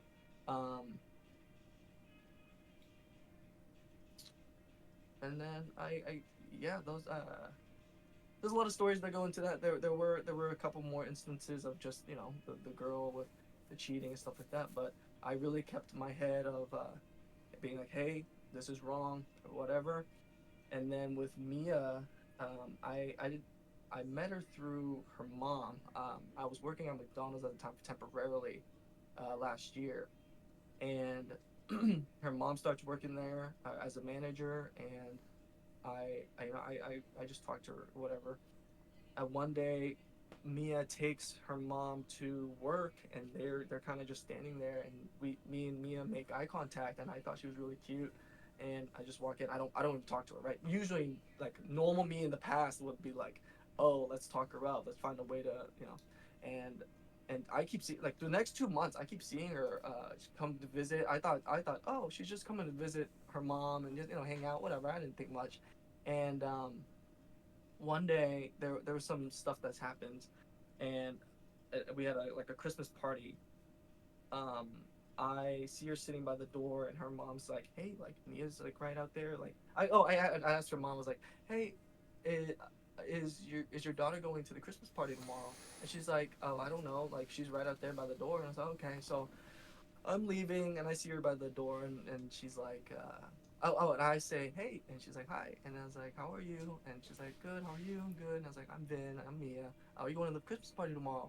And for her, she knew there was a party, but she didn't know when. And she's like, and in her, she's like, I guess I'm going tomorrow. She's like, yes, I'm going. I was like, cool. And that was it. I just like, I left it there, and I walked out. I was like, okay, I'll see you tomorrow. And then the next day, Christmas party, I was like, hey, come sit with me, and hung out and then got her number, and then kind of the rest is history. Um, and we've been dating 8 months ever since, and it's literally for both of us the best relationship we've ever had. I mean, by month 2 or 3, we're both like, yeah, we want to marry each other, So, um, and then like 2 months ago, we moved in together. Out of well, one, like we both were really good, but two, also like financially with the family and stuff like that, like it was our best choice. um our biggest our biggest struggle, is the word I have, is with communication, and like I've said, she every time she had spoken up and everything, it'd be shut down. And she had learned to be like, okay, I don't have a say in things. I can't talk because I just get shut down. And I've been working with her ever since about like, yeah, let's no, you can speak. Like I have to hear what you what you think, how you feel, because I can't be the best partner for you if I don't know how you feel. I don't know how to, you know, move forward and everything. We also had a big talk about her herself. She was worried about like losing me, and so she hid herself. She wasn't fully honest, and I told her. So I also have this rule where at month 6, there's a 6 month mark where I feel like that's enough time for you to know if they're the right person or not. And I told her, I was like, month 6 had come by, and I kind of passed a little bit, and I told her, I was like, the I can't see myself. Oh, sorry, I missed. So 6 month mark, I have this rule: if I don't see myself marrying you, I break up. I end it. Like I'm not gonna lose. I'm not gonna waste time for both of us. Both of us. I'm not gonna lead you on, and I'm not gonna waste your time either. If I already know I'm not gonna marry you, what's the point? So by month 6, I found out about this secrecy thing, this honest thing, and I told her, I was like, I'm telling you now, like I can't see myself marrying someone that won't be their genuine self, that won't be fully honest. Um, so we need to talk this out, and she it takes a lot for her, but she talks it out. We talk it through, and we've been good ever since. And she tells me, she's like, yeah, no, that was a big relief for me to not have to hide myself anymore and not be have to be disingenuous and everything, and she would just be fully herself. Um, so our biggest strife was just is communication. Still, like it's not perfect yet.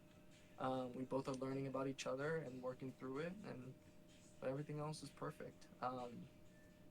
And when it comes to like other people, like to the point, this is where that's why like because cheating has been a big thing in both our families. Where my parents, my dad, a serial cheater, like would cheat on the cheaters on the girls he was cheating with, if that makes sense. So he cheated like double time. Like that's how bad like his cheating gets and everything. Um, my siblings have a history of cheating, stuff like that. Just dealing with cheating or cheating whatever like that. So I'm here with like I want to break that curse. I want to be the one where there is no divorce, there is no cheating. Like there's just this honesty, and so that's why like with my history with all the girls and everything, like yes, I could have been the player, I could have been the one to where like, oh, let me just go sleep with her or just do whatever, because why not, it's okay, we're both single, whatever. But I was like the whole time, these all these years, I was like, I want to be with the right person. What then, if I want to find the right person, then I need to be the right person. So what does that look like? And so that is a person of honesty and truth and staying true to their values and the whole 9 yards. So it was very frustrating. You can ask Cullen, like he's been there every step of the way, and he knew like there were these night calls of like frustration and stuff with me crying, whatever, of of all the struggles. And but I just never gave up, and then Mia showed up, and it's been amazing ever since. Um, so I've been telling a lot of people of like, you I asked them, you always have to ask them like, what do you want, right? Like, do you just want to attract girls, or do you want to find the right person? Because there's two different ways to go about that. So yeah, and yep. So that's my history with dating and romantic relationships. Like it's very similar to yours, Brandon, right? It's like a lot of history, a lot of struggles, a lot of challenges, and I had to really figure out. I think I'm gonna end with this. Was a big part of me was also like, okay, I'm not the best at dating. Let me learn. So like I always ask from my close friends and family of like, okay, how do you deal with this? How do you deal with that? And the turning point for me was last year. I had realized, I was like, okay, I realized I'm copying everyone else's, you know, romantic story, but I'm not following my own. And I was like, you know what? Like I've done my best. I've learned from everything I could. So let me just follow my own romantic story, rather than trying to copy everyone else's. And then here I am. So that's mine, Jeff. I mean, I've got dozens and dozens of stories I could jump into, but to summarize it, it was for me. It was a lot like how I talked earlier about like my friendships growing up. It was more like, I'm gonna be who I am, and who wants to be friends with me will be friends with me. It was kind of how I approached dating in my younger years. Like it started with me trying to pursue the pretty girls and things like that, and it was rejection after rejection after rejection. So after so many of those, I was like, you know what? I'm just gonna wait and see who wants to date me. And I didn't get my first like actual girlfriend till like freshman year of high school, but it only lasted like a month. Mm. Because she ended up cheating on me with my neighbor. Next door neighbor, like at home. Yeah, it wasn't Nice. like next door, next door. He was like 3 or 4 houses down, Mm. but close enough. Yeah. And I was like I remember like breaking up with her because of it. But then like during that breakup conversation, I was like, why didn't you just walk down to my house if you were having those urges? Like, you were at a friend's house. Like I get it, but like if it got to that point where you're like, I'm in the mood, like why didn't you just walk down to my house? But is what it is. After that, like the next three ended up cheating on me as well, Jesus. and I was like, okay, this ain't working out. And then I had met my first like long term girlfriend my sophomore year, and we dated for a year and a half, 2 years, but it was such a rocky road. Like I don't looking back on it, I don't know why I stuck around. Like cheating wasn't an issue in that relationship, but the amount of effort was very unbalanced. Like she constantly was bringing up, oh well, like this guy's interested in me now, and this guy's trying to talk to me, and I had to try even harder to keep her attention like the whole relationship until finally like I got tired of it and was like, why am I doing this? But then after that, like I had met my next long term, and we were together for like 6 years, 5.5, 6 years. Oh my god. Uh, What? yeah, and like I thought like that's who I was gonna be with, and the longer we were together, like I think it was more of the fear of like not wanting to be alone was why I stuck around on that one. But there was a lot of issues in that one, mainly physical violence. Oh no. Like if we had a disagreement, she could she'd hit me. Like, and it was never like across the face or anything. Like she'd punch my arm, but like after a while, I was like, "Why are you hitting me? Like, stop." Yeah. Like you don't need to hit me. So I finally broke that one off, like out of frustration of the physical violence. Mhm. And then I was like, you know what? I'm done with the dating scene for a while. Like I had a fling in between that one and meeting my wife where it was like the friends with benefit situation, but I made it clear in the beginning. I was like, that is what this is. And if it turns to something else, like you need to tell me so we can stop. And eventually she ended up catching feelings for me, and I was like, nope, nope, nope, nope, nope, nope, nope. Like I told you, that's not what I'm looking for. Like this is purely physical. And so I broke that off, and that got ugly. Oh no. Like she kept pursuing and tried to get me fired from my job. Like turned ugly. But then like this was in college, and I had met my wife, like met her in a class. We were both in college to be teachers, and like it's one of those weird, like I saw her from across the room and I was like, I need to talk to this girl. I need to know her name. I need to know about her. And so I guess to give it some context, I was in college to be a physical education teacher, and she was in college to be a special education teacher. So we met at like a collab event where we were doing physical education for special needs kids, and the college would actually like bus in the special needs kids from all the surrounding schools, and we would put on a clinic where the special ed majors and the PE majors would come together and design lessons for these special needs kids. And my wife was in one of my friends' groups. So, like, I remember seeing her, like, in the clinic, was like, next week when we do this clinic, like, I gotta talk to her. I gotta meet her. So, I got to the clinic an hour and a half early to set up my group section to be there before my buddy, so that way when he got there, like my whole goal was like, I'm gonna go see if he needs help setting up. Like this is how I'm gonna get close. This is how I'm gonna like start the conversation. So he gets there and like he's starting to get his equipment and get set up, and she walks in and starts helping to set up. So I'm like, yes, this is perfect. Like I go over there, I'm like, hey buddy, like you need help? He's like, yeah dude, like awesome, like this is what we're planning on doing, like help me set it up. He's actually like you can go help her set up. She's got all the equipment already, like she knows what's going on, like go help her. I'm like, this is working. God.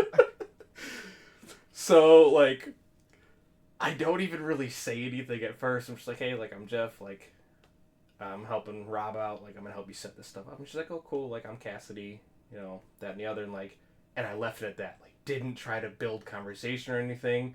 She actually started the conversation because she noticed the tattoo on my arm, which is kind of hard to see in the video here because of the blur, but it's the cross from Boondock Saints. Nice. She has the same tattoo on her ankle. Oh. So she saw it on my arm and she's like, I have that same tattoo. And like the conversation just took off from there. And That's badass.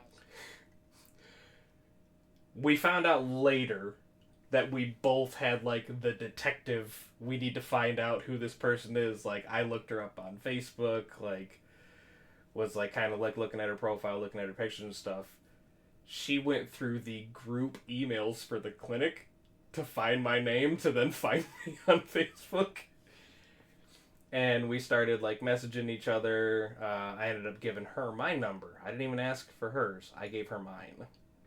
Or at least started to. I was trying to be like cheeky. Like throughout the conversation, I would just like throw in a couple numbers.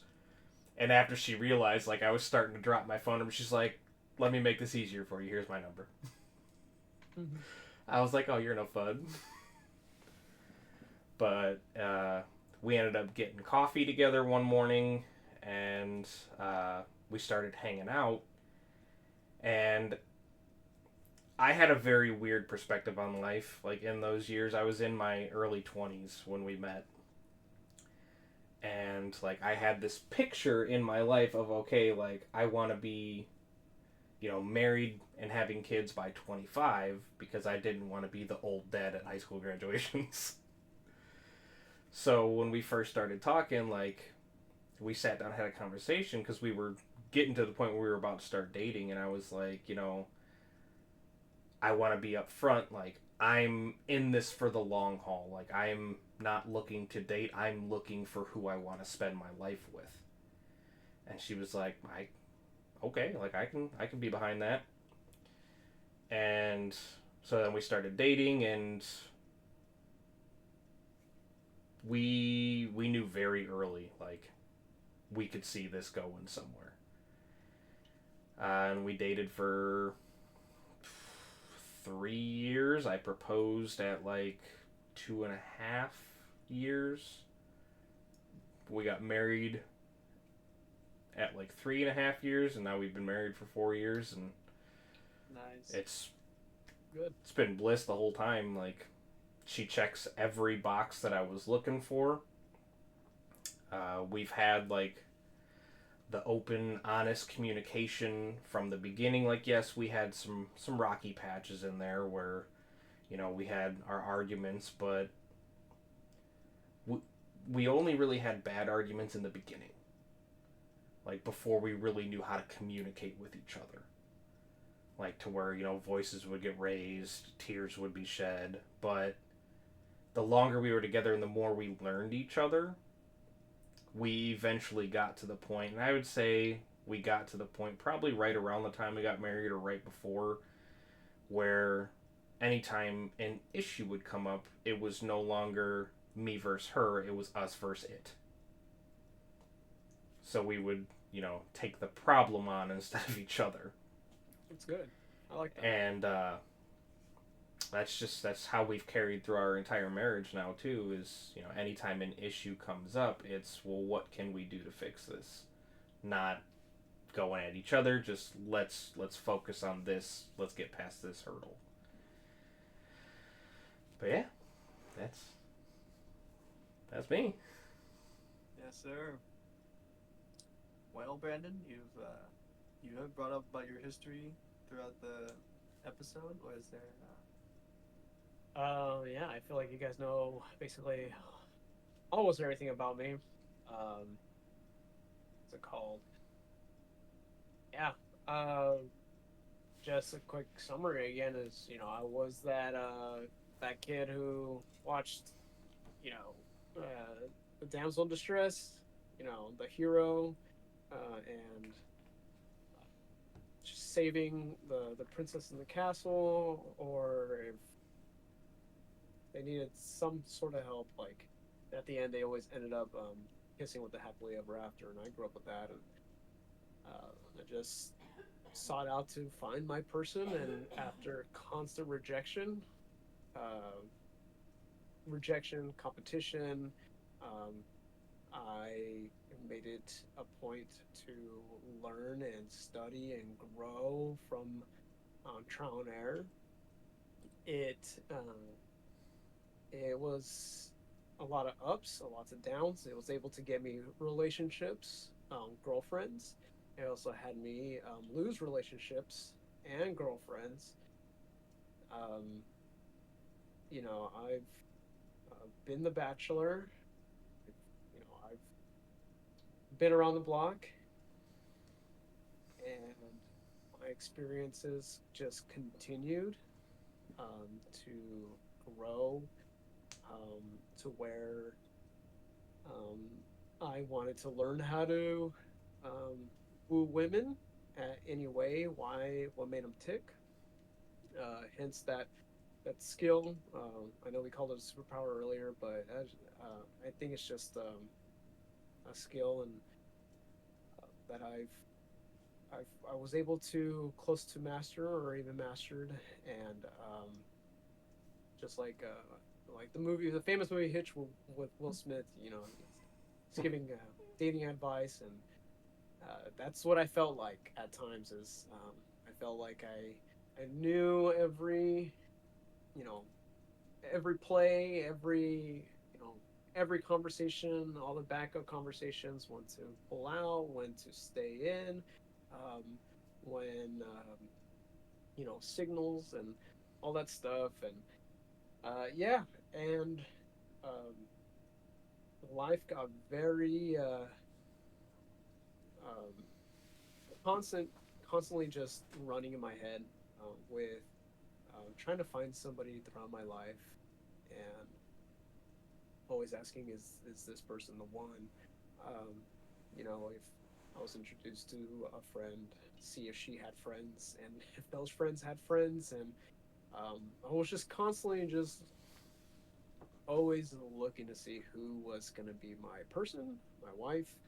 And because I had been trying to study and um, or I had to um, I had been pursuing it at that approach of like I'm ready for rejection if there's rejection, or I'm ready for like how can I get to that person. I was always just firing away at false conversations. Um, Surface conversations is what they're called. When you ask somebody, how's their day doing, and you really don't care. It's just to build the conversation, and they say good, and then you're like, oh, okay, that's good. Hey, by the way, lots of surface conversations on my end, and I pictured my wife to be someone on I had to be. I kept referencing like a cheer captain or a sorority girl or someone I went to high school with that didn't notice me until now. And that's what I thought it was. Um, but your experiences in life when you find somebody, um, it's never a waste of time.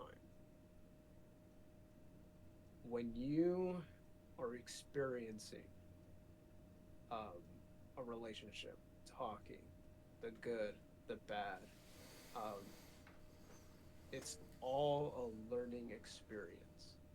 And so, whenever you're telling yourself, why does no one like me? Or what is it about me that a woman keeps cheating on me? Those are all meant to happen because um,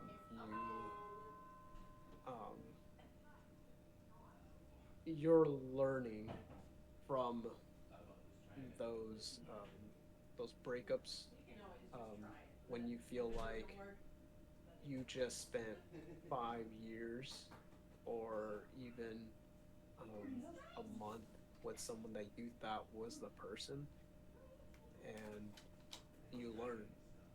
And just like how um, Vin and Jeff have gone through their life, you know, there's always someone out there for someone.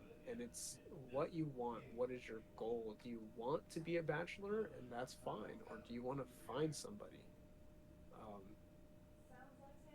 um, so at the end of the day, I chose that I didn't want to be a bachelor and I wanted to pursue a family. I wanted to be with somebody. Unfortunately, my the skill that I had mastered and the immaturity I was at the time, I brought it to my current relationship, and my wife, who I love dearly, had to um, had to suffer and go through um, the outcome of what I have portrayed. Um, at the end of the day, you got to be a man. You got to be the person that you were meant to be, and your what is true to be. With that, always have those boundaries. You set boundaries. I was always pushing boundaries, right? And I'm here to tell you that you set those boundaries to protect yourself, to see what you are looking for, and to know what to look for, right? If there's a woman that's catching your eye and you are wanting to pursue her, I mean, read the atmosphere, read the room, and it'll come. It came to Vin, it came to Jeff, um, Siana came to me, and it's gonna play out. If you're in a relationship and a woman is catching your attention, you put that block and you remind yourself who you are and who you're meant to be. Um, because when you say yes to someone, you said yes. Be true to yourself. Because at the end of the day, if that woman's pursuing you and knowing that you're with somebody else, they don't give a shit about you. And if you pursue that, you're basically saying you don't give a shit about who you're with. It's rough and it's raw, but it's true. So,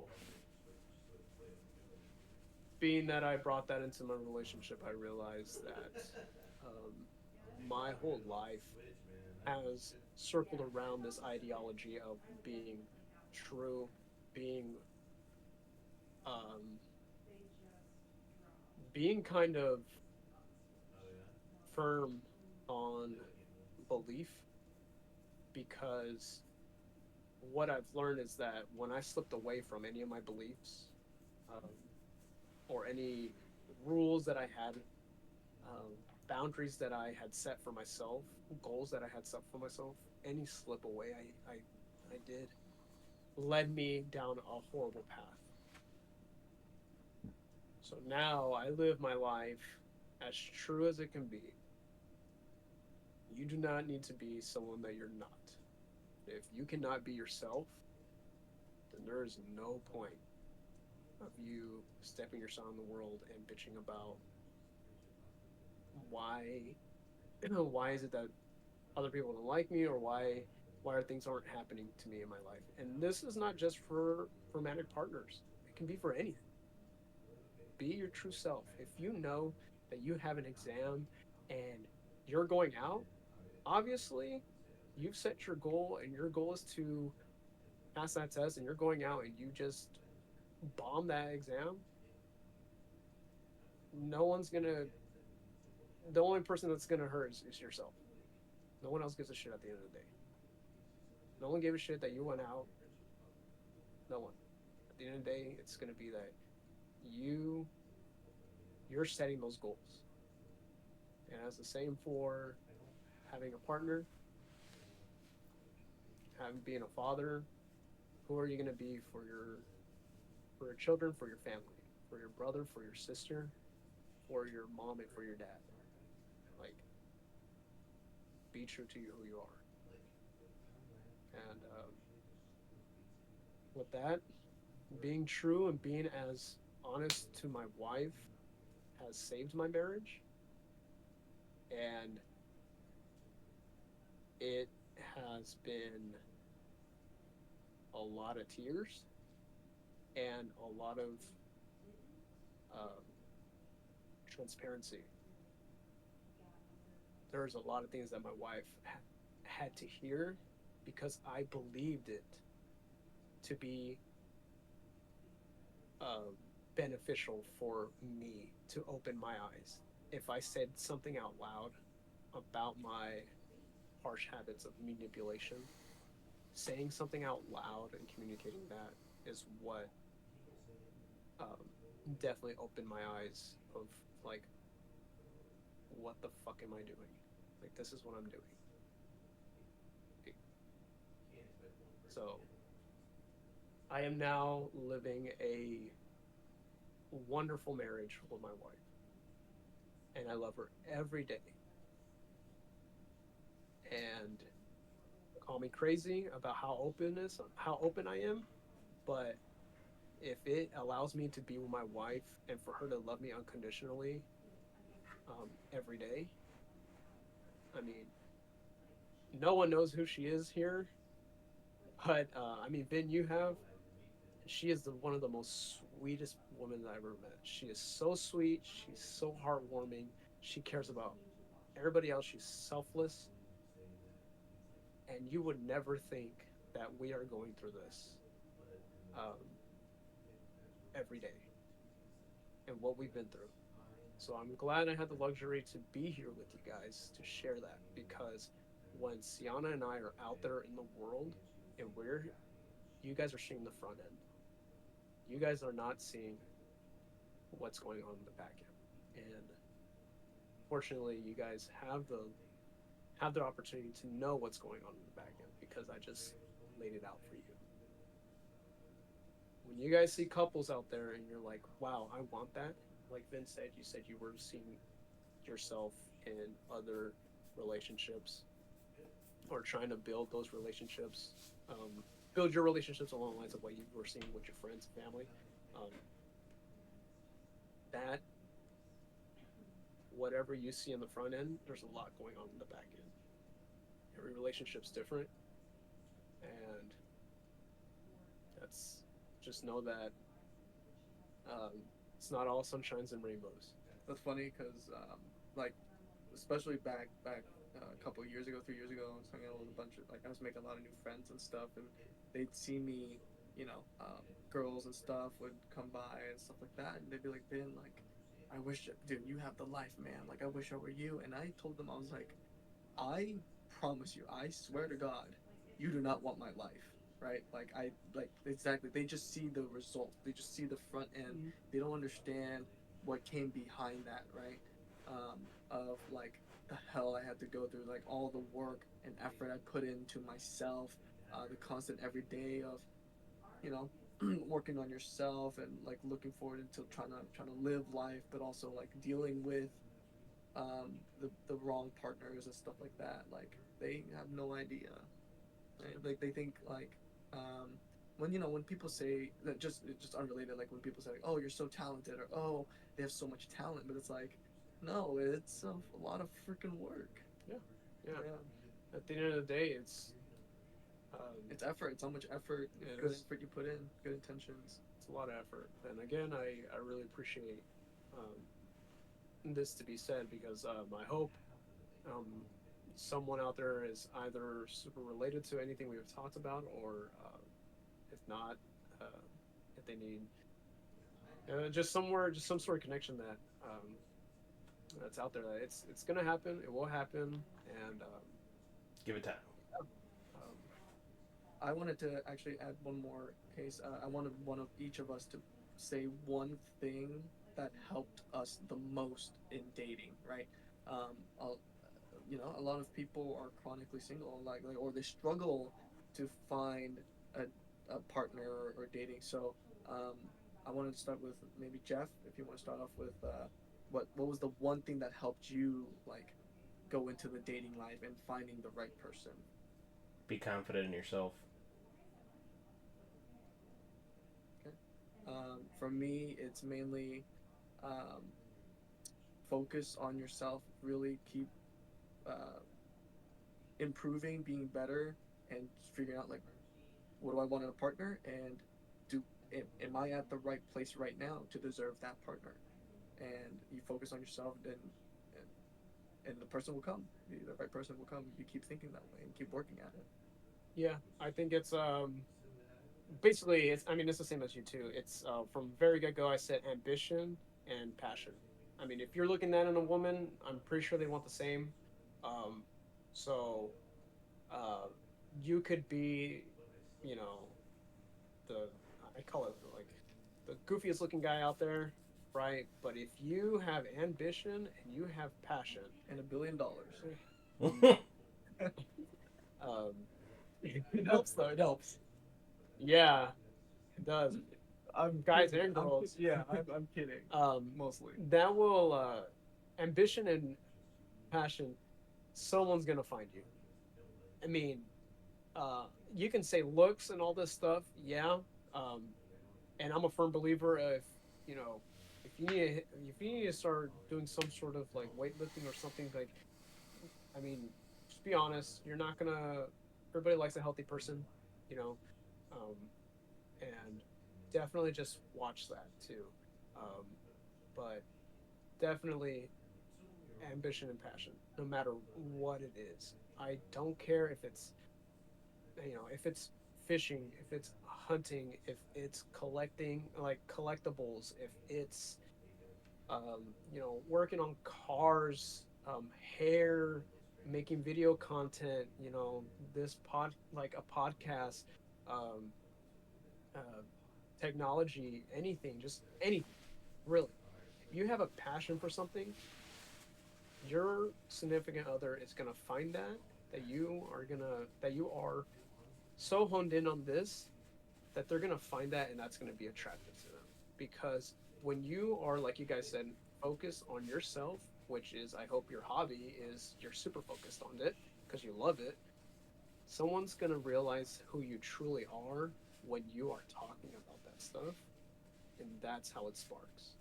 Just like Jeff, his wife and his tattoo, like the tattoos, that's what hit it off, right?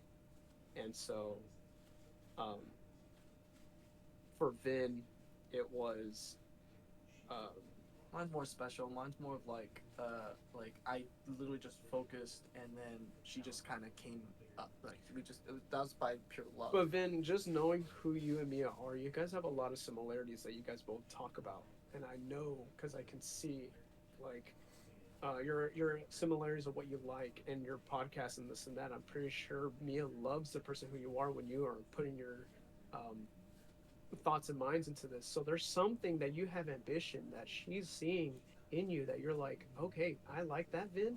That's who he is. I want to marry that. Maybe we'll get to explore that next week. Next week, right? Yeah, exactly. So See? we'll go into that because in for her was in my case it was more random chance, right? Of like, oh, I just happened to work. Well, if I didn't work with her mom, there's no way that was happening, right? If I still stayed at Bucky's or still did any of this stuff, like I would have not. Why would I go to McDonald's? But then you can say that about Jeff's wife and my wife, right? If we weren't at a certain location, it's not luck, right? You stood out, something stood out about you that was different than any other conversation she's had with other guys.